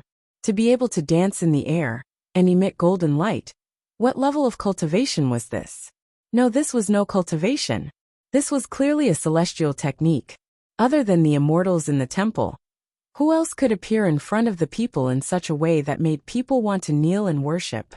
Haitang and 13th Wang opened their dazed eyes and looked at the scene in front of them that they could not understand no matter what. Naturally, they connected the existence formed by the green bird to the legendary immortals in the temple. Their bodies trembled uncontrollably. Naturally, they knelt down and sincerely knelt toward the snowy ground. Fan Xian also knelt down. His knees sank into the thin, soft snow. His body began to tremble like a mortal who had sunk into excitement and could not free himself. No one could explain the scene in front of them. Even the civilization of Fan Xian's previous life could not create such a miraculous phenomenon. The immortal standing in the air, glowing with a bright light, appeared very real. He was truly like a god. However, most of Fan Xian's excitement and fear were still faked. He forced himself to calm down. His mind spun quickly as he analyzed the immortal who had appeared in front of him. If this temple was a museum, and as the people in the temple said, a military museum, then how could there be immortals? Since it was not an immortal, then what was it? Fan Xian had lived 2 lives, and had never squeezed out his brain cells like he did today. His head was slightly lowered as he thought furiously. Was it the holographic image he had heard of in his previous life? Fan Xian didn't throw a handful of snow over to see if it would pass through the immortal's body. Once he made up his mind, his fear naturally lessened a great deal. Like Haitang and 13th Wang, he knelt sincerely in front of the snowy platform. Northern Chi's Tiani Dao, Haitang greets immortals. Haitang Duo thought that the immortal in the temple would certainly know of the Qing mountain branch, the Tiani Dao school that worshipped the temple and spread the temple's benevolent ideals. Dongyi Sword Hut 13th Wang. 13th Wang's voice was a bit strange. This brave young man was probably finally confused by the mental blow. Qing Kingdom's Fan Xian. Fan Xian did not hide his true name. The last temple emissary had died at Uncle Wu Zhu's hands because of the emperor's ruthless methods. Presumably, the temple did not know of his connection to Yi Qingmei. He was only thinking about what the temple wanted to do by opening its doors wide to the 3 of them. If the temple had pretended to be immortals in this world's myths and legends for countless years, then presumably, they would continue acting today. To pretend to be immortals, they had to be extremely pretentious and put on airs. Only then would they be able to scare people like Haitang and 13th Wang. If they didn't speak first, the temple would probably not have any reaction. The 3 of us came from the south. Fan Xian recounted the hardships on the snowy plains in a raspy voice to prove their determination and their worship and yearning for the temple. Haitang and 13th Wang finally came to their senses and knew that Fan Xian was lying. They couldn't help but feel shocked. They thought that immortals could tell if they were loyal or not with a single thought. To lie in front of an immortal, Fan Xian was being too daring. You are the creatures of the world, the people the mighty temple looks upon with pity. The icy and snowy road proves your determination. If you have any doubts, you need the guidance of light, and the light is right in front of you. The immortal that the green bird had transformed into finally spoke. There was not a trace of emotion in his voice. Strangely, it was not icy cold. On the contrary, it had a sense of warmth and intimacy. The immortal's voice echoed through the empty and silent temple, buzzing. No one knew whether the voice came from the immortal's lips or from all directions in the world. The miraculous appearance of these words made Haitang and 13th Wang once again confirm their judgment that the other party was an immortal. However, Fan Xian smiled coldly in his heart. It was nothing more than an upgraded version of a loud cough. The light was right in front. Did they need guidance? The people of the world were miserable. If they had any doubts, they could ask the immortals in the temple for help. Thus Fan Xian opened his mouth. Most noble immortal, we want to know who we are, where we came from, and where we are going. They had come from the south and had already reached the temple. Who knew where they were going? The green bird led them to the stone platform, but was unable to tell them this philosophical, awkward-sounding question. After the immortal heard Fan Xian's 3 questions, he immediately fell silent. His clothes fluttering in the cold air immediately became stiff and did not tremble at all. Haitang and 13th Wang did not understand why Fan Xian would ask these three questions. Fan Xian had already slowly stood up. His eyes were unusually calm and cold as he looked at the immortal who had sunk into silence. Through careful observation, he finally confirmed his judgment. You are you. You came from where you came from, and you are going to where you are going. The immortal's clothes fluttered. His voice was still warm, and his reply was mysterious. This reply fell into Haitang's and 13th Wang's ears. If it fell into anyone's ears, it would seem particularly beautiful. However, this was the reply Fan Xian wanted. He looked calmly at the glowing figure floating in the air, and thought to himself that it had taken such a long time to search through the database. It looked like the temple's energy was about to run out. It was clear that the immortal was not angry at Fan Xian for standing up straight and looking at him rudely. Amidst the light, he gazed warmly at Fan Xian. That is not the answer I want, Fan Xian said. An answer is just an answer. Whether or not you need it is actually just a question of your heart. The immortal's reply was still full of the air of a quack. Fan Xian was silent for a moment and then said, I want to know the temple's past. The immortal once again fell silent. The light enveloping his clothes immediately dimmed. Fan Xian stared unblinkingly at the patch of light, and silently begged in his heart. If you are truly a holographic image, if you are truly just a guide for this museum, complete your mission and narrate this already lost history. If someone could actually enter the legendary temple, perhaps they would want the golden touch, the art of immortality, or those incomparably miraculous martial secrets. Fan Xian was different. What he wanted to know the most was the history of the temple. Outside the door of the temple, he had once blurted out the words museum. It was clear that the person in the temple had not guessed because of those three people, that there was a soul faintly connected to him in Fan Xian's body. The immortal's clothes froze for a long time. The light dimmed a great deal. Perhaps the thoughts of the people dancing in the spots of light were weighing some kind of permission to enter. Chapter 751. I'm tired, I'm sick. I'm rushing around everywhere. I basically don't drink, and in the end, I'm also exhausted. Oh, I'm really a useless person. The cows are always losing, crying sadly, just like how they sighed during the law net last time. There's nothing perfect in this world to begin with. On the 10th day of the new year, the update resumed, and then with a spurt of energy. Chapter 752. Why did the temple appear? Why did it appear? Its past, present, and future were the target of Fan Xian's question. After Fan Xian's question rang out in the snow-covered temple, the fairy that the green bird had transformed into sank into silence. Haitang and 13th Wang also sensed the change in Fan Xian's emotions. Forcefully suppressing the nervousness in their hearts, they raised their heads. In such a wondrous temple of ice and snow, only Fan Xian could maintain his calm. Even those as powerful as Haitang and 13th Wang had become naked babies. Under the gaze of the fairy on the snowy platform, they could not feel a trace of disrespect. The fairy was silent for a long time. He then said to Fan Xian standing at his feet, "This is not something that mortals should attempt to come into contact with or understand. I've never thought of myself as a mortal." Fan Xian narrowed his eyes and looked at the specks of light in the air. Lowering his voice, he said, "Similarly, I also don't think of you as an immortal. The temple could faintly influence the thousands of years of history of this land. Additionally, there was a law that the temple could not interfere in worldly affairs." Fan Xian knew that in order to maintain his lofty and mysterious position, regardless of whether the temple was a relic or some strange object beside it, it would certainly follow the stories in the legends of the people and disguise itself as an illusory existence. "Since you don't want to tell us, then please tell us, why did you invite us into the temple?" Fan Xian's eyes stared directly at the strange sight and person formed by the specks of light in the air. Calmly, he said, "No mortal has ever been able to enter the temple. You let us in, presumably, you have a request for us." Haidang and 13th Wang had already heard something strange in the conversation between Fan Xian and the fairy. Slowly, they rose from the snowy ground.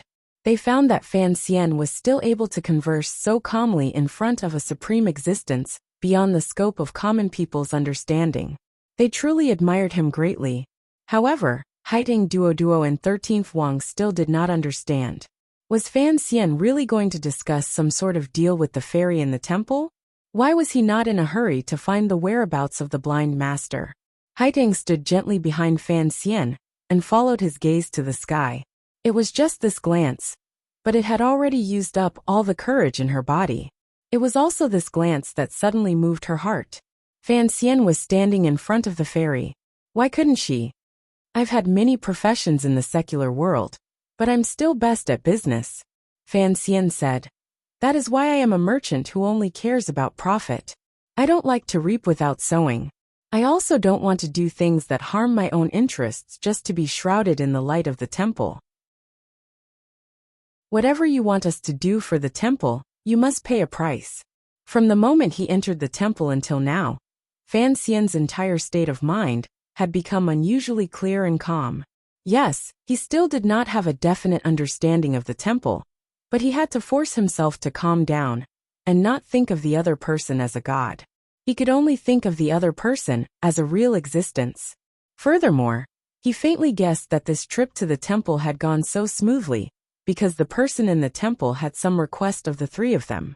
He even had a general idea of that request. The path of the gods is dim. The path of the great path is not prosperous. Wandering on the wrong path, pointing to the mountains and rivers, angry at the wind and clouds, bringing peace to the country therefore. The human figure formed by the spots of light on the snowy platform paused for a moment, and then suddenly opened its mouth to read a long and ancient essay. The central meaning was actually very simple. The fairy in the temple hoped that Fan Xian, Haiteng, and 13th Wang could become the emissaries of the temple and secretly observe the world on behalf of the temple. They also wanted to choose an appropriate time to return to the temple and report to the people in the temple. Haiteng and 13th Wang sank into deep thought. Complicated emotions rose in their eyes. They had probably never thought that once they entered the temple, the immortals in the temple would not turn them into stone. Instead, they would give them such an important yet nonsensical mission: observe the affairs of the world on behalf of the temple? In the future, if the three of them left the temple, they would probably never return. The people in the temple could not leave the temple to interfere in worldly affairs. So how could they control them? This was a very simple request. In the eyes of the disciples of Tianyi Dao, this was perhaps a supreme and particularly noble mission. However, in Fan Xian's eyes, this was just another confirmation of his guess.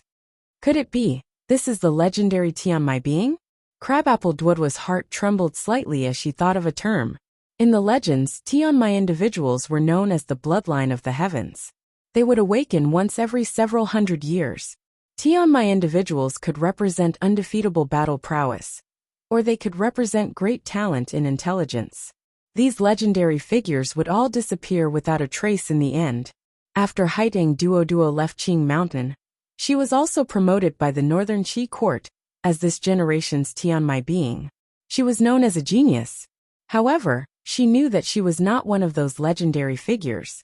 In comparison, Fan Xian, who could remain so calm in the face of an immortal and could spit out 300 poems in one night, was more like a Tianmai being, not a Tianmai being. This kind of identity is only that of an emissary of the temple.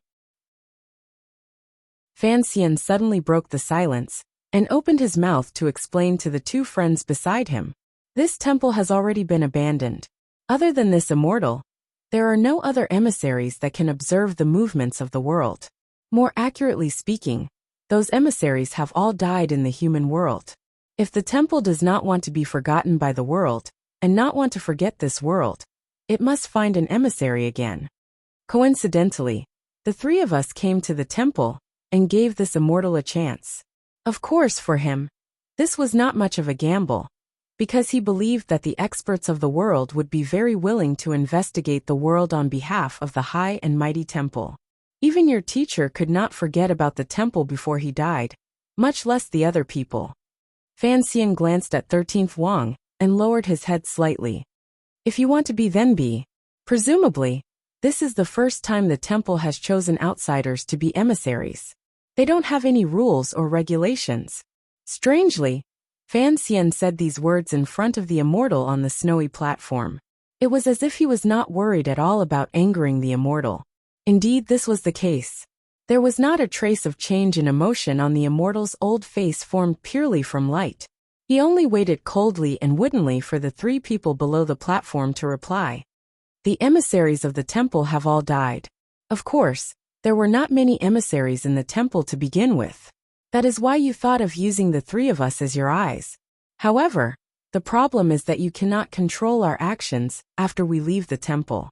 You are only making the only possible choice in a situation where you have no other choice. Fan Xian raised his head and looked at the patch of light. The corners of his mouth twitched slightly. However, I still want to gain some benefits. According to my analysis, the so-called Tian my being is nothing more than, in the long river of history, you, through the emissaries walking the world, imparted knowledge that was not equal to that era to those people. In other words, Master Ku he is a Tian my being. My emperor is also a Tian my being. Everyone says that Tian my beings only appear once every few hundred years, but it is clear that in recent decades, this land has been a bit too lively. The immortal's face did not tremble at all. He only bent his body slightly and looked down at Fan Xian, who was speaking calmly. A moment later he said, "Those were unexpected circumstances. He is not a Tian my being." Fan Xian nodded and did not refute these words. Regardless of whether it was the martial method that Master Ku he cultivated, or the tyrannical jinshi that the emperor practiced, they were all things that his mother, Yi Qingmei, had stolen from this rundown temple. There was no legitimacy to the inheritance, so the old man in the temple would not admit it. "Child, you know a lot of things." The immortal on the snowy platform watched Fan Xian warmly. "Don't call me child.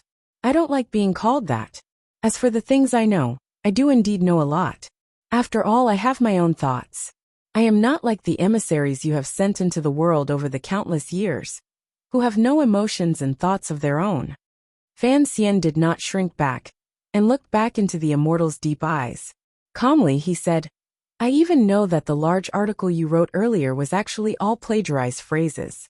From this, it can be seen that you can only do some simple gathering and writing work. You are unable to have your own creative abilities." Ever since he had stood up from the snowy ground, Fan Xian had been calm, even coldly speaking to this figure in the temple as an equal. It was as if he was not worried that this mysterious temple would easily kill him. However, this calmness was actually only a pretense. These emotions were based on his analysis of the temple and the knowledge of two lives. "It is Qiu Wuzhou. It looks like you have truly surprised me and made me think of some things. However, if you are willing to become emissaries of the temple, I will not mind the rudeness of your words," the immortal said coldly. The immortal said coldly, "The godly temple has never traded with mortals. Please remember this. Since you have remembered some things from the past, you know that not everyone in this world will be scared by you and then listen to whatever you say," the immortal said coldly. "You are just a lonely old man. The people under your command have all died one by one. Other than us, who else in the world do you think can find this broken temple? Regardless of whether you let us leave or kill us, you can only be forever trapped in this snowy mountain and never know what exactly has happened in the world you calmly observe. Even if you can make an exception and make a deal, in reality, you have already received the temple's selfless gift. You know that as the children of the temple, you should contribute your strength to the sustainable development of the entire world. I don't know what the temple has bestowed on me." The immortal's gaze swept across the three people in front of the snowy platform. "I chose you to enter the temple and gave this great mission to you, because you all have the aura of the temple on you, particularly you." The immortal's gaze finally landed on Fan Xian's body.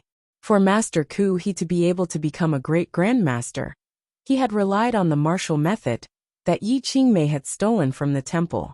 Dong Yi's unparalleled sword skills more or less carried some of the style of the emissaries of the temple. The one with the thickest aura was of course Fan Xian. He had lived with Uncle Wu Zhu since he was young. He was Yi Qingmei's son. The major martial methods that the temple had left in the world were all in his body. This immortal, who had guarded the temple for tens of thousands of years, could easily see this. You mean that you cannot give the three of us any more benefits? The corners of Fan Xian's mouth twitched slightly. Since it is so, we cannot enter the temple and return empty-handed. If you don't give, we can only search ourselves. As his words fell, the immortal in the light smiled slightly. It was as if he felt a glimmer of absurdity, that an ant-like mortal dared to forcefully steal treasures from the temple under the gaze of a god. After Fan Xian finished speaking, he stopped talking to the dots of light. Instead, he circled around the stone platform and walked toward the most well-preserved building in the temple under the thin layer of snow. Haitang and 13th Wang jumped in fright. They didn't know if such an impolite action would anger the immortal in the temple. Would lightning descend in a moment and turn Fan Xian to dust? The face of the immortal formed by the dots of light on the snowy platform froze slightly. It was as if he had not expected Fan Xian's actions in all of his calculations. Immediately after, the immortal's body immediately disintegrated. In an instant, it appeared in front of Fan Xian's path and blocked the door to the well-preserved building. Disappearing and reappearing at such speed was indeed not something that could appear in the mortal world. However, Haitang Duo and 13th Wang forcefully suppressed the shock in their hearts. Turning into two streaks of smoke, they swept over in an attempt to protect Fan Xian's life under the immortal's furious attack. However, nothing happened. Fan Xian's footsteps did not pause at all. He walked straight into the human figure formed by the dots of light. The dots of light were not scattered by his body or flew off in all directions. They did not become countless bolts of lightning and explode him to pieces. Instead, they suddenly swelled and seemed to stick to Fan Xian's snowy robe. Just like this, under Haitang and 13th Wang's shocked gazes, Fan Xian walked straight into the immortal's light. He then walked out and approached the building's main door. A light breeze blew past. The immortal's light flared once again and suddenly appeared in front of the building's main door, blocking in front of Fan Xian. However, a wooden expression appeared in that pair of unfathomable, heaven-like eyes. Fan Xian calmly looked into the eyes of the immortal floating in the air. After a moment of silence, he said in a low voice, "I see through you." Chapter 753. In the extremely cold snowy mountains of the north and the extremely cold misty temple, Fan Xian walked toward the building without turning his head. Once again, he broke through the body of the immortal. In this snow-covered world, countless dazzling spots of light appeared. No one noticed that under his snowy jacket, his back was already drenched. In such a cold climate, sweat seeped out of his body and soaked all of his undergarments. His expression remained calm. No one knew how much courage and determination he had gathered in that instant when he charged into the immortal's body. Fan Xian did not know what kind of unfathomable power the temple possessed. Was it as the emperor and Uncle Wu Zhu said, and had already fallen to a certain degree? However, it was clear that Uncle Wu Zhu had been lost in the temple. This made him feel a natural fear of the temple. However, he still wanted to gamble. Looking at it now, it seemed that he had won the gamble. The immortal's body formed by the spots of light clearly did not have any great power. It was closer to the hologram Fan Xian had guessed earlier. However, there were still many secrets in the temple, and many things that could not be explained clearly, such as the dense yuanqi in the surroundings, and the secret martial arts manuals his mother had once stolen. In that world, perhaps there was the Chun Taiji manual, but it was certainly not as wondrous as the tyrannical martial secrets. Fan Xian's thin lips trembled slightly as he stepped over the threshold of the undamaged building. His hands were behind his back as he made a gesture to Haitang and 13th Wang. He hoped that these two companions would be able to stand strong under the might of the temple and help him. He charged into the building. The spots of light followed him in like fireflies, leaving behind an empty patch of snowy ground and the snowy platform without the footprints of a green bird. The two heavy doors closed silently, shutting Fan Xian inside but shutting Haitang and 13th Wang outside. Haitang and 13th Wang had not yet shaken off their shock. They didn't know where Fan Xian found the courage to pass through the immortal's body. They also didn't understand why the immortal had been pushed into a patch of spots of light by Fan Xian. They were more worried about Fan Xian's safety behind the tightly shut door. Haidang Duoduo's eyes narrowed slightly. Light flared in her eyes. Just as she was about to raise all her cultivation and force her way through, 13th Wang suddenly opened his mouth and said, "His hand signal is for us to stay outside and use this opportunity to find someone." Fan Xian had taken such a great risk and left Haidang and 13th Wang outside the door in the hopes that they could use the opportunity he had fought for with his life to search for traces of Uncle Wu Zhu in the temple. Fan Xian had traveled thousands of li and tirelessly come to the temple because of his closest uncle. This was a building that looked like an ancient temple, but the building material inside was not ordinary bluestone, but a material similar to metal. Fan Xian's pupils constricted slightly. He quickly scanned the inside of the hall. He found that the building was empty. There was nothing out of the ordinary. There were only patches of empty space. Based on the name of the museum, one could faintly think that countless years ago, this place was perhaps an exhibition stand. The murals on the outside of the temple had long fallen.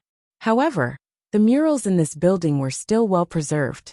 One could clearly see the scenes painted on them. Fan Xian placed his hands behind his back and bent his body like an old man. He carefully walked in front of these murals. His gaze swept across them meticulously and carefully, since the immortal formed by the light spots was not willing to tell him the truth of history. Then he could only find the truth himself. As Fan Xian bent his body and looked intently at the murals, the immortal formed by the light spots floated behind him like a ghost. Fan Xian knew this, but he didn't turn his head to look. He also didn't open his mouth to ask anything. The scene was very strange. Being followed by an immortal or a ghost, Fan Xian couldn't help but feel a bit scared. However, he appeared unusually calm. The style of these murals was very similar to the oil paintings Fan Xian knew from his previous life. The contents depicted were all ancient myths that were occasionally mentioned in the classics of the land. However, the faces of the gods were very blurry. Regardless of whether they were thundering on the summit of a mountain, floating in the sea, or bathing in the magma of a volcano, there was always a strange white fog that covered their true faces. Fan Xian's heart thumped. He once again thought of the murals in the Qing Temple in Jingdou, and the murals in the Qing Temple on Dong Mountain. The contents depicted on these murals were events from thousands, or tens of thousands of years ago. They must have been passed down through countless generations, so it was inevitable that they were blurry. However, this temple was the source of all legends. Why were the faces of the gods on these murals still blurry? The immortal in the temple, who had been following Fan Xian's footsteps like a wisp of light, suddenly said, "These murals were created by Bo. 300 years ago, the great magician in the West. I heard that he and his wife, Fu Bo, were both Tianmai beings. In the end, they disappeared without a trace. So in the end, they returned to the temple," Fan Xian said with furrowed brows. Tianmai beings are chosen by the temple to spread the seeds of wisdom into the world. I had thought that these Tianmai beings, in the end, would have strange thoughts in their hearts and be killed by the emissaries the temple sent out. Unexpectedly, there were still some who returned to the temple alive. The temple forbids interfering in the affairs of the world. Naturally, they would not kill people. However, you are right. After countless years, there will always be Tianmai beings who inherited the temple's teachings. They will have wild thoughts in their hearts and cause suffering for the common people. Whenever this happens, the temple will send out emissaries and have them disappear without a trace. This is probably the reason why the legendary Tianmai beings all disappeared without a trace in the end. Fan Xian noticed that the wisp of light behind him still had a calm and warm tone. However, when he referred to him, he used sir and began to communicate with him. But Bo and Fubo, the couple, were a different matter. They did not have any worldly desires. After Fubo died, Bo experienced endless hardship and returned to the temple. Coincidentally, the murals in the temple were almost broken, so he spent 7 years to repair the murals in the temple. But the history of the Qing Temple in Dong Mountain and the Jingdou Qing Temple is more than 300 years. How could those murals still be Bohr's style? Because Bohr only repaired and did not create. He followed the style of the murals from many years ago. Naturally, it is similar to the murals in the world you grew up in. Fan Xian suddenly pointed at the sky full of flames and light in the murals. Narrowing his eyes, he asked, "Why don't those gods have faces?" "Because true gods never show their faces to others. So you are not a true god." The spots of light floating in the air behind Fan Xian gradually shed the old man's face and transformed into a mirror-like existence. After a long silence, it said, "Just as you said earlier, I am not a god." "Very good. I was just worried that you had gone crazy after being cooped up in this snowy mountain for tens of thousands of years and truly thought of yourself as a god. Then this matter would not be easy to deal with." Hearing the voice of the temple itself coming from all around him, Fan Xian's mood relaxed slightly. At least, the craziest and most terrifying possibility had been denied by the temple itself. If it was an existence that truly had life and emotions, hearing Fan Xian's words, it would certainly understand the meaning hidden within. However, it was clear that the existence in the temple was only passively thinking, according to some established process, and did not continue to say anything. It's not that gods don't have faces. There are no gods.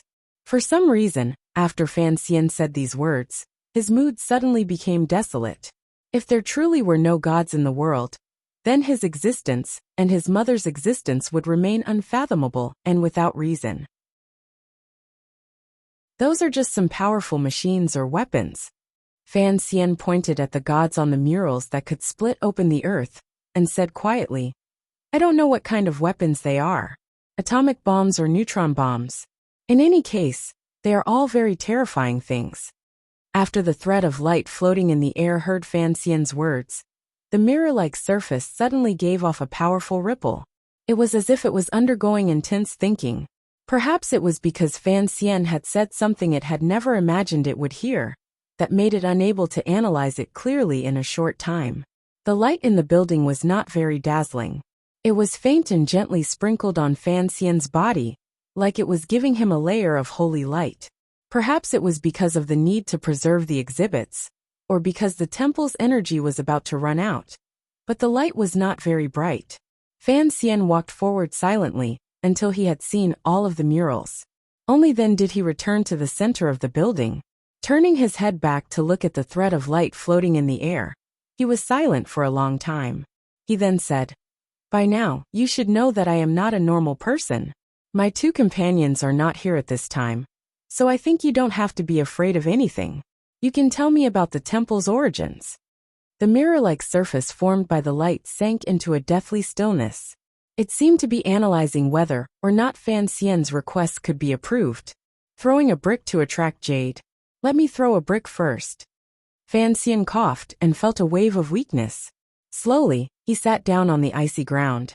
As he slowly absorbed the yuan-qi that was everywhere between heaven and earth, he slowly said in a raspy voice, "The temple is a historical site, the remains of some civilization. Using your words, this is a military museum. Thus, it keeps the top and most terrifying existences of that civilization. You won't tell me the history of the temple, so I can only guess based on these murals and some of my knowledge. That civilization is certainly one I am familiar with." Fan Xian slowly closed his eyes and thought of what Xiaowen had said in the cave, as well as what Uncle Wu Zhu had once said. Not long after his mother escaped the temple the first time, she should have returned to the temple to find Uncle Wu Zhu. Since that was the case, that chest should have been stolen from the temple by his mother the second time. There was a barret in the military museum, so it was clear that this museum had existed much later than when Fan Xian had left. Furthermore, it was a civilization of the same origin. Fan Xian did not believe that some ancient civilization could make a gun that was exactly the same as the one he had made. He thought of the familiar civilization of the same origin as the world he had once lived in. It had already become a shadow in history, a broken temple in the snowy mountains that people could not touch. The people Fan Xian, no, the people Fan Shen had once loved, hated, and pitted had long become wisps of ghosts in the long river of time. The things he had once wandered, seen, and admired had all become yellow sand. A glimmer of pain grew in his heart. The pain was not very strong, but it was particularly clear. It was sour and particularly frustrated. He had never seen anyone before or after. Other than Yi Qingmei, there was only him. The world was long. How could he endure it? Such tens of thousands of years of loneliness had fallen on his body alone. How heavy was it? Fan Xian sat on the ground and coughed repeatedly. His breathing was hurried. After a long time, an indifferent and dim light rose in his eyes. His expression was not a smile. Looking at the mirror in the air formed from light spots, he asked, "As someone who once traveled with you, can you tell me exactly how that world was destroyed? Did a madman really start to throw nuclear bombs around for fun?" The mirror of light was as smooth as ice. After a long time, the warm and steady voice rang out in all directions inside the building. It was a great battle in the divine realm. The immortals all used shocking treasures and raised shocking waves. The ground changed shape, and volcanoes erupted. Enough! Fan Xian's angry voice rang out in the empty building. He stared fixedly at the mirror and coughed violently. In the end, he coughed up a trickle of blood. He stubbornly wiped away the blood at the corner of his lips and cursed at the mirror. "I am that stupid person from the divine realm. Don't talk about this shit. You're a F***King broken museum, not some F***King temple." Inside the Qing royal palace, full of spring, a clear and icy voice slowly rang out in the royal study. The wooden door to the royal study was slightly open to make it easier for air to enter. Eunuch Yao and the other eunuchs and serving girls waited carefully outside the room and did not enter. Living high in the temple, one worries about the people. Living far from the Jianghu, one worries about the ruler. There is worry about advancing and worry about retreating. But when should one be happy? It must be said, first worry about the worries of the world, then enjoy the joys of the world. Fan Ruoro quietly finished reading the article and closed the page. She then walked to a corner of the royal study and began to stare blankly. She looked at the flourishing spring trees outside the window and couldn't help but think of her brother. She heard that they had gone north. What was there in the north? Was the legendary temple in the north? She heard that the extreme north was covered in ice and snow all year round. It was not a place normal people could get close to. Was her brother well? It was already the end of spring. For months had passed since the last change in the palace. The entire royal palace was enveloped in a warm and beautiful sunlight. However, the royal study maintained an icy coldness. The Qing emperor lay on a soft couch with a thin blanket covering his body. His face was pale, and his eyes were lifeless. Following Fan Ruoro's gaze, he looked at the green trees outside the window. For some reason, the emperor particularly loathed the existence of these green trees. Perhaps it was because he felt that the passing of spring, and the arrival of autumn, and the replacement of all things, was an irresistible rule of nature. Worry about the ruler, worry about the people. Back then, Enji spoke up in the northern Qi royal palace. In the end, he was forced by the little emperor to write a paragraph. In the end, he only wrote this paragraph without a head or tail. The emperor slowly said.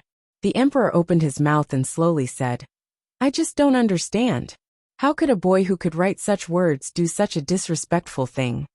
After so much time had passed, the Qing court knew that the traitor Fan Xian had long escaped Jingdou. The intelligence reports sent back from the north accurately pointed to Fan Xian's whereabouts. What surprised many Qing officials was that after Fan Xian escaped Jingdou, he did not throw himself into the arms of the northern Qi court. Even more surprising was that the emperor seemed to only focus his anger on Fan Xian, and did not begin a purge within the Qing kingdom. The emperor's eyes narrowed slightly. His sparse eyelashes were like an ominous broken autumn leaf, as they drooped on his increasingly wrinkled face. His gaze flitted across Fan Ruoro's shoulder. Suddenly he asked, "Am I really not a good emperor?" This was a lamentable and absurd question. How the Qing emperor did on the throne was a question that needed to be acknowledged by history. However, for some reason, this most powerful man in the world especially needed to obtain the approval of certain people. At the beginning, he had wanted to put Fan Xian under house arrest in Jingdou, because he wanted to use Fan Xian's eyes to tell those people who had died. Now Fan Xian had rebelled. He was used to asking Fan Ruoro this question. It was clear that he had asked this question more than once. Fan Ruoro didn't even turn her head. She calmly replied, "This is not a question I should answer." Suddenly, Eunuch Yao's voice rang out from outside the royal study. "Imperial consort Yi has arrived. Princess Chen has arrived."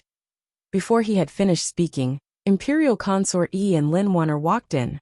It was clear that these two women had come many times during this period of time. The emperor only glanced at them coldly and did not open his mouth to scold them. He didn't tell them to get out. He allowed them to come to the side of the soft couch and help his body up. Lin Wanner changed all of the blankets on the soft couch. As she wiped the fine sweat from her forehead, she smiled and said, "It's all new cotton from Zhongzhou. The embroidery is all the most fashionable in Chuanzhou. Try it and see if it's comfortable." Imperial consort Yi took out a few ingredients from the food box and carefully fed the emperor. As she fed, she nagged, "The sun has been good these 2 days. Your Majesty should go out and walk around." The emperor coldly said, "Don't you find it annoying to come every day? It's not like I can't move." The emperor's injury had indeed not healed. Contrary to the expectations of Fan Ruoro and the Imperial Academy of Medicine, it was strangely lingering. Perhaps it was because he was old. If he had been at the peak of the Qing emperor's power, no matter how serious his injury, he would probably have long recovered. It was as if Lin Wanner didn't hear her uncle's words. With a sweet smile, she began to massage his shoulders. Fan Ruoro watched for a while and couldn't resist shaking her head. She sat on the other side of the emperor and began to massage him. The royal study sank into silence. Imperial consort Yi sat quietly in front of the emperor and watched this scene with a slight smile. There was no purge in the court. The officials of the He faction had been slaughtered by Fan Xian. On the contrary, it had turned the court into an iron bucket. The third prince, Li Qingping, had recently, under who the scholars lead, begun to try to come into contact with political affairs. Although Consort Mei's belly was very big, no matter how one looked at it, the Qing kingdom was in a strange state of stability. At least, in the eyes of the people, the emperor had no intention of changing the heir. Nothing seemed to have changed in the Qing kingdom. On the contrary, it seemed to have become better, except for the young man called Fan Xian. He had disappeared from the world for almost half a year. No one knew where he was, or if he was still alive. Lin Wanner did not return to Danzhou with her entire family as Fan Xian had planned. Instead, she calmly stayed in Jingdou. Furthermore, she entered the palace more often than before. This scene shocked countless people. "Tomorrow, I will go to court. Don't come." After a long silence, the emperor suddenly spoke. His tone was cold, but there was a thread of heaviness that was difficult to detect. Perhaps it was such a man who actually enjoyed the service of his family these days. However, these family members were, after all, the family of the son who dared to oppose him. "Yes, Your Majesty." Lin Wanner smiled warmly and didn't say anything more. She knew exactly what she was doing. She also knew that she was only inheriting Fan Xian's thoughts. "Don't hope for that kid to come back alive. If he does come back, even if I can spare his life, the officials of the world will not allow him to live." The emperor slowly closed his eyes. The corners of his lips drooped like his eyelashes. He appeared tired. Could Fan Xian come back alive? This was a question that weighed heavily on everyone's hearts. The emperor's words clearly cut off everyone's path of retreat. The emperor continued to close his eyes tightly and coldly said, "You all don't know why he had to find the temple, but I know that he wanted Lao Wu to come back and kill me. For such a heartless son, should I have any pity for him?" Now that the situation had developed to this point, the Qing emperor had already shown rare magnanimity by not beating all the people related to Fan Xian into dust. Of course, it was mostly because of the agreement between him and Fan Xian. After all, he didn't know if Fan Xian was dead or not. Although it seemed that since ancient times, no one had ever been able to find the temple on their own, much less rescue someone from the temple, the emperor still could not relax. He knew that a woman had once done it. Would his son with that woman bring another great surprise to the world? If Lao Wu truly came back with Fan Xian, what would happen to him? What would happen to the world? The emperor suddenly opened his eyes. A cold light shone through them. Summon Yi Zhong into the palace.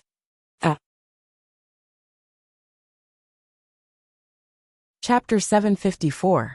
The dark gray land was burning, the dark blue sea was burning, and the boundless sky was burning. Everything in the world seemed to be enveloped by the blazing flames, trying its best to squeeze out every bit of fuel in its body, adding it to the raging flames. The volcano erupted, and the boiling red magma submerged into the seawater, evaporating endless fog. It also drove the ocean currents to set off huge waves that were each taller than the last, constantly slamming against the land that had long been melted into a strange shape. The world was filled with terrifying light and heat, filled with the smell of destruction. The animals on the land screamed miserably, their fur rotten, and their bones could be seen. It was as if the light, the waves, and the flames were soul-devouring flames from the netherworld that they could never escape. No matter how far they escaped from the burning forest, no matter how deep they dug into the deep holes under the grassland, they still could not escape the destruction that could destroy all living beings.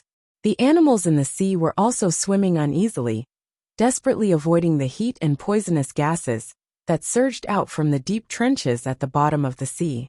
The mammals that were used to swimming freely in the cold sea poked their heads out of the water in extreme despair. But what entered their lungs was boiling air, and the dust that carried fatal toxins. The birds in the sky were still flying with all their might, far away from the dazzling light in the sky, desperately flying towards the two ends of the land. The natural sensitivity of life made them know that they could probably only find the final paradise in those places where people rarely went. This was a great migration that was completely out of sync with the season, and in this migration, most of the birds still died on the way, landing on the withered land. There were very few birds that could truly hide from the blazing light and the black dust. The light in the world gradually dimmed, but the air was filled with dust and dark clouds, mercilessly blocking the round sun above their heads. The entire green grassland had long changed color. The animals that had survived the calamity gathered around a small pool, desperately fighting for the only clean water source. More than 30 large crocodiles hid in the depths of the pool, and countless animals around the pool gathered and began to dig small puddles. Some bold and strong carnivores bravely began to attack the crocodiles' territory. There were no longer any traces of birds in the sky, and the fish at the bottom of the sea had long been frightened into the coral reefs in the deep sea, not daring to come out. The sharks swimming around opened their large eyes in confusion, not knowing what had happened to this world and what had happened to their home. And on the surface of the sea, more than 10 huge sperm whales floated tiredly, occasionally flicking their tails weakly. Further away on the edge of the small island, the sea lions roared at the sky in despair and anger, mercilessly biting each other to vent the fear in the depths of their hearts. The animals gathered around the pool gradually died. Some died from killing each other, some died from inhaling the black dust in the air, some died from hunger, some died from thirst, and most of the animals actually died from drinking the water in the pool. The air was dry, and there were only countless pale bones left around the pool. Some were large, some were small, some were curled up, and some were crouching in fear. Their fur and flesh had long returned to the earth, leaving only these white bones in the surroundings, accompanying the most powerful reptiles in the pool, the reptiles that had not perished after tens of millions of years. After a few more days, the pool dried up. The large crocodiles that weighed hundreds of kilograms lay on the soil, as if resigned to their fate, allowing the red mud on their backs to be burned by the not-so-blazing sun. They gradually died, gradually withered, gradually rotted, and gradually turned into shocking white bones. In reality, these powerful reptiles were actually dried up in the end. The sky was still deathly silent. Other than the thick black clouds that rolled and pressed down on the ground, there were no signs of life. The scene on the surface of the sea was even more cruel. Where the warm ocean currents met the cold currents in the northern part of the bay, countless large aquatic mammals either floated in the seawater by the island or sank to the quiet bottom of the sea. The whales, sea lions, and manatees had long become rotten flesh, polluting the entire seawater and turning the entire bay into a field of carnage. The air was filled with a foul stench. The scavenging animals struggled at death's door for a longer time because of these huge existences. They acutely sensed that the closer they were to the shore of the land, the more the world was filled with the aura of death, so they were very careful when eating. Finally, one day the dry, gloomy, hell-like world finally rained. The rainwater struck the few remaining leaves at the edge of the grassland, waking up the insects hiding in their holes. Round water droplets rolled on the muddy ground, and a beetle happily washed its face. The rainwater gradually gathered and followed the ancient waterway, heading deep into the grassland. Along the way, it woke up countless creatures that used sleep to avoid destruction. The trickling river flowed into the pools surrounded by white bones. What was surprising was that a lizard hiding deep in the cracks of the rocks in the river was still alive. It stuck out its red tongue and clumsily stepped across the shallow water, licking the white bones in the crocodile's huge eye sockets. Occasionally, it would extend its right front leg and announce to the surroundings that it owned the pool. In any case, there were more than 1,000 white skeletons around the pool, and they had all sunk into silence. It was impossible for them to express any objections to its announcement. If those lions and baboons were still alive, the world would be different. No matter which world it was in, rain always represented life. This time seemed to be no exception. The black dust that filled the air was washed away by the rain. The dust that could not be blown away by the wind finally yielded to the power of the water god. A fresh and pleasant smell appeared in the air again. The creatures in the wilderness were born because of the water, gathered because of the water, and began a happy new life after the disaster. They began to hunt and kill each other again. Even though it was a bloody hunt, it still carried a happy smell of life. However, these creatures did not know that the black dust carried by the rain that fell from the sky was terrifying. They also did not know that the rain could wash away the dust, but it could never wash away the invisible lines that filled the world, but were enough to kill most life. When it rained, the sea was much calmer. The waves slowly pushed the corpses of the dead animals to the rocks on the shore, and the rotten smell was washed away by the rain. However, the rain became heavier and heavier as if it would never stop. The animals that drank the rain began to feel that their lives were slowly leaving their bodies. They did not know why, but the instinctive fear made them feel despair.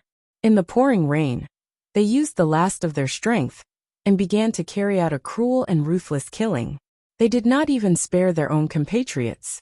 After countless floods, big and small, life on land was once again dealt a heavy blow. Other than leaving countless corpses soaked in the muddy water, there was no longer any trace of life. The rotten corpses that piled up at the edge of the sea were beaten into disgusting bubbles by the rain. It had nothing to do with the fairy tale at all. However, heaven's punishment for this world did not seem to be over. After the rain came a sudden frost. From north to south, the air suddenly dropped by more than 10 degrees. The sun could not be seen in the world, and the seasons seemed to be in chaos. The deep cold of winter appeared in front of life that was already in danger. After the frost came the endless snow. At first, the snowflakes were still black and gray, but in the end, they returned to pure white, looking incomparably pure. They covered the sky, the earth, and the sea. The whole world was shrouded in wind and snow. The bitter cold descended on the earth, and the ice extended into the sea. The vast expanse of white was really clean. Endless snow fell endlessly. There was no longer any sign of life on the snowy ground. This scene continued calmly and coldly. 1 year, 2 years, 10 years, 100 years. It was a long time before he pulled his gaze away from the light mirror in the air. His eyes were bloodshot, and his lips were slightly white. Although everything shown in the scene earlier was the result of his analysis and judgment after entering the temple, truly seeing it happen in front of his eyes, the powerful sorrow and pain still made his heart ache even more. He knew that this was not the divine realm. He could not be like the people of this world, and treat these as myths, and then record them on murals and legends. He knew that all of this had truly happened. The lives that had died in the calamity had once truly existed. The bloodshot in his eyes represented exhaustion, and mental and physical exhaustion. Fan Xian lowered his head and rubbed his eyes. He then raised his head again, and gazed at the snowy scene in the mirror in the air. that seemed to not change for tens of thousands of years. He knew that change would certainly happen. Otherwise, how could civilization have continued to the present world? What made his heart tremble was that even now, he still did not see what kind of terrifying torment the people in that world, his former companions, had suffered. Grand, wonderful, exquisite, simple buildings were completely different from grass nests and caves in this world. They were also the existences that had suffered the heaviest blow in the calamity. The people of that world had grasped some of the Creator's secrets. In the end, they had thrown these weapons of mass destruction onto their heads. This was an absurd reality. The high temperature melted cement and steel. The shock wave shattered everything that remained. Invisible and nameless rays of light killed everyone. After the drought came the flood. After the frost came the wind and snow. Countless years passed. Under the cover of the boundless white snow, the glory it once had been covered up. No one knew that there had once been a race that had once been incomparably glorious in this world. After an unknown number of years of wind and snow, someone finally appeared in the scene once again. The destruction of civilization, the survival instinct of life, and the brutal killing appeared once again. In the wasteland, the only thing that could survive was to successfully display the side of animal nature that was most difficult for human nature to accept in order to survive. Fan Xian did not want to see this, so the scene quickly spun and moved. It was as if he was sitting in front of a time machine, watching the fall of civilization, the remnants of civilization, and the remnants of the fire of civilization disappear into the wastelands. He watched as the remaining tall buildings under the snow were eroded by the wind and snow and collapsed. After the ice and snow, the weeds took over their bodies. Using the power of time, feng shui, and nature, they turned into pieces of rock and rusted gravel. None of their original appearance could be seen. He watched as the people dressed in animal skins moved back into their caves, built grass huts, and picked up bone arrows again. However, they forgot words and language. Buildings rose, buildings collapsed, and buildings rose again. In the past, Fan Xian had always thought that civilization was the existence with the most life force. No matter how great of a blow it suffered, it could always rely on a few sparks to start a new prairie fire. However, as he watched the scenes flashing quickly across the mirror, only then did he know that civilization itself was the weakest thing in the world. When the material world that civilization relied on was lost, the spiritual aspect was always so easily forgotten. The scene flashed by in an instant, but hundreds of thousands of years had already passed in this world. The last glory did not leave any trace in this world, and completely disappeared. Fan Xian watched all of this happen. His eyes were confused and slightly red. Sitting cross-legged on the ground, he clenched his fists tightly. In an instant he saw 1,000 years. The stone beside him had not rotted, but tens of thousands of years had passed. He truly saw the sea turn into mulberry fields, the stars move, and the earth change. He saw the once bay become fertile soil. He didn't know if the nutrients left behind by the countless dead animals would be of any help to this change in the world. He saw the deathly grassland rise slightly after the volcanic activity calmed. Freed from the threat of the flood, a tribe of primitive people came from the northeast. They began to arduously chase away the wild animals and use slash-and-burn cultivation. After an indeterminable amount of time, a blind man covered in black cloth stepped through the ice and snow in the north and came to the tribe of ancient humans. He was called an emissary by later generations. The emissary came from the north and taught the skill of weaving nets. The people of the tribe bowed to the north and praised the favor of the gods. Another emissary came from the north and taught the method of knotting ropes to record events. The people of the tribe again praised the grace of the gods. Another emissary came from the north and taught the matter of writing. The people of the tribe built altars and painted paintings on the mountain walls. They praised the grace of the temple.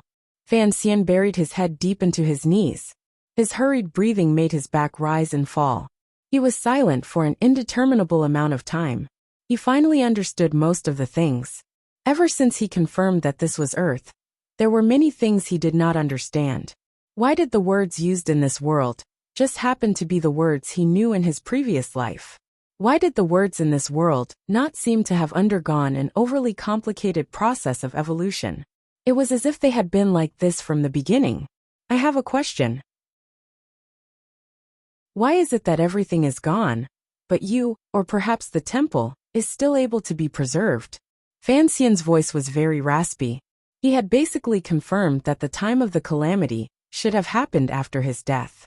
However, it could not have been too long after his death because he was unfamiliar with the construction and craftsmanship of this temple. However, in terms of technology and civilization, there was nothing he did not understand yet. On the smooth mirror of light, scenes of the tribe people's joys and sorrows continued to play out. The hot-blooded sacrifice during the opening up of the wastelands continued to play out. These remnant people who had experienced hundreds of thousands of years of cold and deathly stillness had long forgotten that they were ancient existences too far away.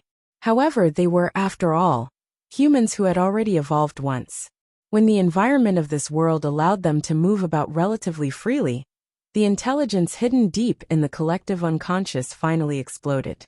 In particular, the black-clothed emissary from the north would descend upon the tribe every once in a while and bring the grace of the temple. This quickly catalyzed the progress of human society and civilization.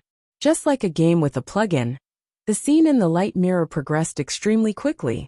It seemed like the human race did not spend hundreds of thousands of years to develop to its present state. However, since many years ago, the black-veiled emissary had never appeared in the world again.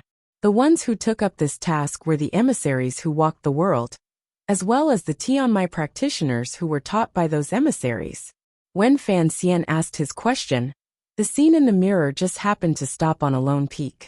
Countless commoners were frantically and courageously digging stone steps on the mountain.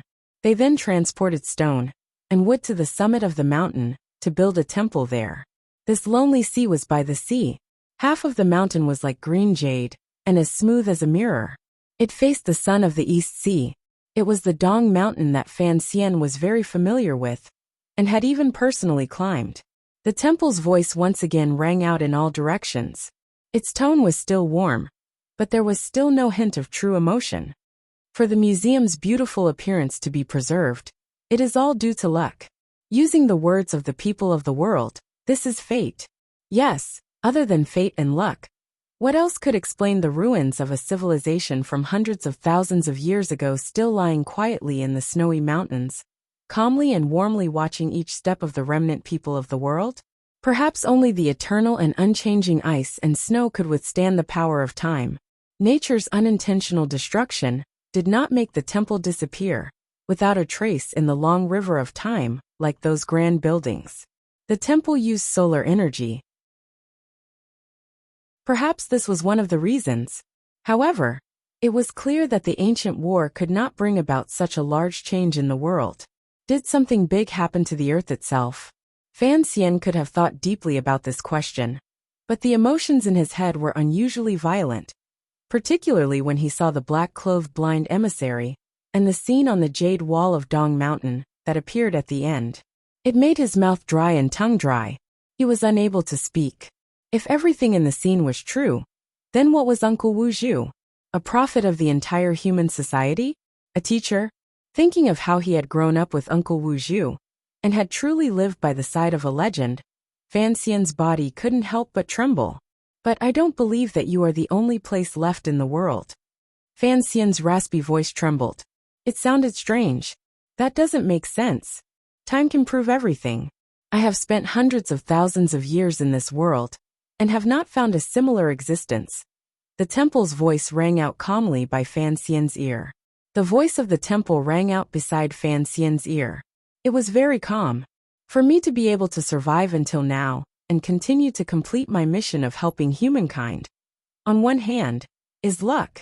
On the other hand, during these hundreds of thousands of years, the emissaries have been endlessly repairing the temple. Unfortunately, the emissaries have gradually been used up by time. Although the temple's voice said it was a pity, there was no such emotion in its tone. Fan Xian closed his eyes and thought deeply for a long time. He then pointed at the great Dong Mountain in the mirror and the temple that was gradually being completed. I've been to this place before. Why did you send out a prophecy through the emissaries and build a temple there? As he passed by Dong Mountain from the sea, each time he saw the neat and tidy jade wall that seemed to have been cut by a god's sword, Fan Xian's state of mind would waver. Looking at the impossible scene in this world, he always felt that the jade wall did not seem to be formed naturally. If it was done by a human, what kind of power did it take? What Fan Xian didn't understand the most was why Uncle Wu Zhu had gone to Dong Mountain to recover after he was injured. Why did the emperor choose Dong Mountain for his final battle? To commemorate.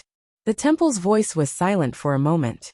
It then said, that was the starting point of the battle. It was the weapon that humans used to kill each other. In the end, it created a result that even humans themselves could not have predicted. As for the final imprint, it was that neat and tidy jade wall. That city had long ceased to exist. Half of that mountain had been melted by the heat. In the end, it became what it is now. Fan Xian closed his eyes tightly. His eyelashes trembled slightly. It was not until today that he learned of this secret. Dong Mountain had been the point of the battle. A mountain range had been melted into a lone peak, hanging by the ocean. The rocks had been melted by the high temperature into a green jade wall. How exaggerated and terrifying was this?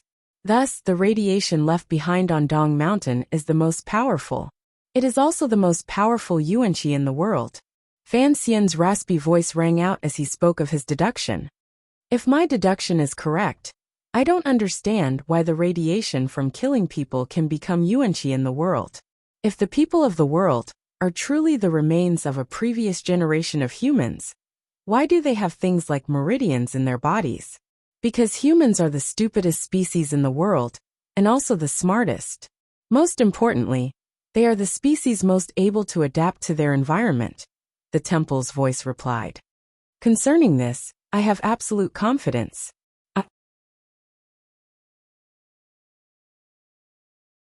Chapter 755. Once upon a time, there was a mountain, a temple in the mountain, and a person in the temple. That person told a story. He said, once upon a time there was a mountain. If Fan Xian's experience in the temple continued to develop like this, without question, the people everywhere in the world who were eagerly waiting for him to live or die would be covered in many layers of cobwebs, and then dragged to death. Just like the world after the calamity, regardless of cause and effect or something else, it was impossible to always sink into a dull repetition. The rebirth of a civilization after its destruction could not be completely the same as before. Even the only remaining temple in the world, at the beginning of humankind's second rise, began to endlessly send the seeds of the last civilization to humankind through the blindfolded emissary. The most obvious change between the two worlds could not escape Fan Xian's eyes. After being reborn for more than 20 years, he meditated and practiced the tyrannical martial method every day. In this year, he had also begun to sense the yuanqi that filled the world. This was the true difference. Human society seemed to have found a way to develop it. The meridians in the human body were clear proof of this change. If the yuanqi in the world and the zhenqi in the human body belonged to the same path, then they were all traces left in the world after the calamity hundreds of thousands of years ago. They were traces left behind by nature. But why did these traces not kill the humans living in them? Using the explanation of the voice in the temple, perhaps adapting to the environment, and finding a certain point of balance and benefit in this adaptation, was a tenacious characteristic that life itself possessed. Thinking of this, Fan Xian couldn't help but feel a sense of loss. Sitting cross-legged on the ground, he was speechless for a long time. In his heart, the civilization that he had thought was the most tenacious and impossible to extinguish was, in reality, the most fragile existence. However, the seemingly fragile life became the strongest and most fearless existence in the face of an iron-like reality. Humans had adapted to this kind of environment. The newly grown plants and animals had also adapted to this environment. Fan Xian closed his eyes and thought carefully about everything he had seen and heard since his rebirth. He suddenly found that, regardless of whether it was humans or animals, they did not seem to have changed much because of the yuanqi that filled the world. This reality truly made him dumbfounded. Although radiation was terrifying, in the long river of time, it was actually nothing more than a fresh and moving painting. After an indeterminable amount of time, Fan Xian finally shook off this shock and confusion.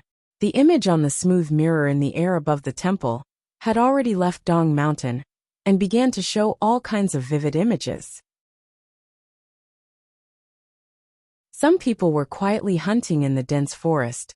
Some people were happily working in the fields. There were women smiling and washing clothes by the stream.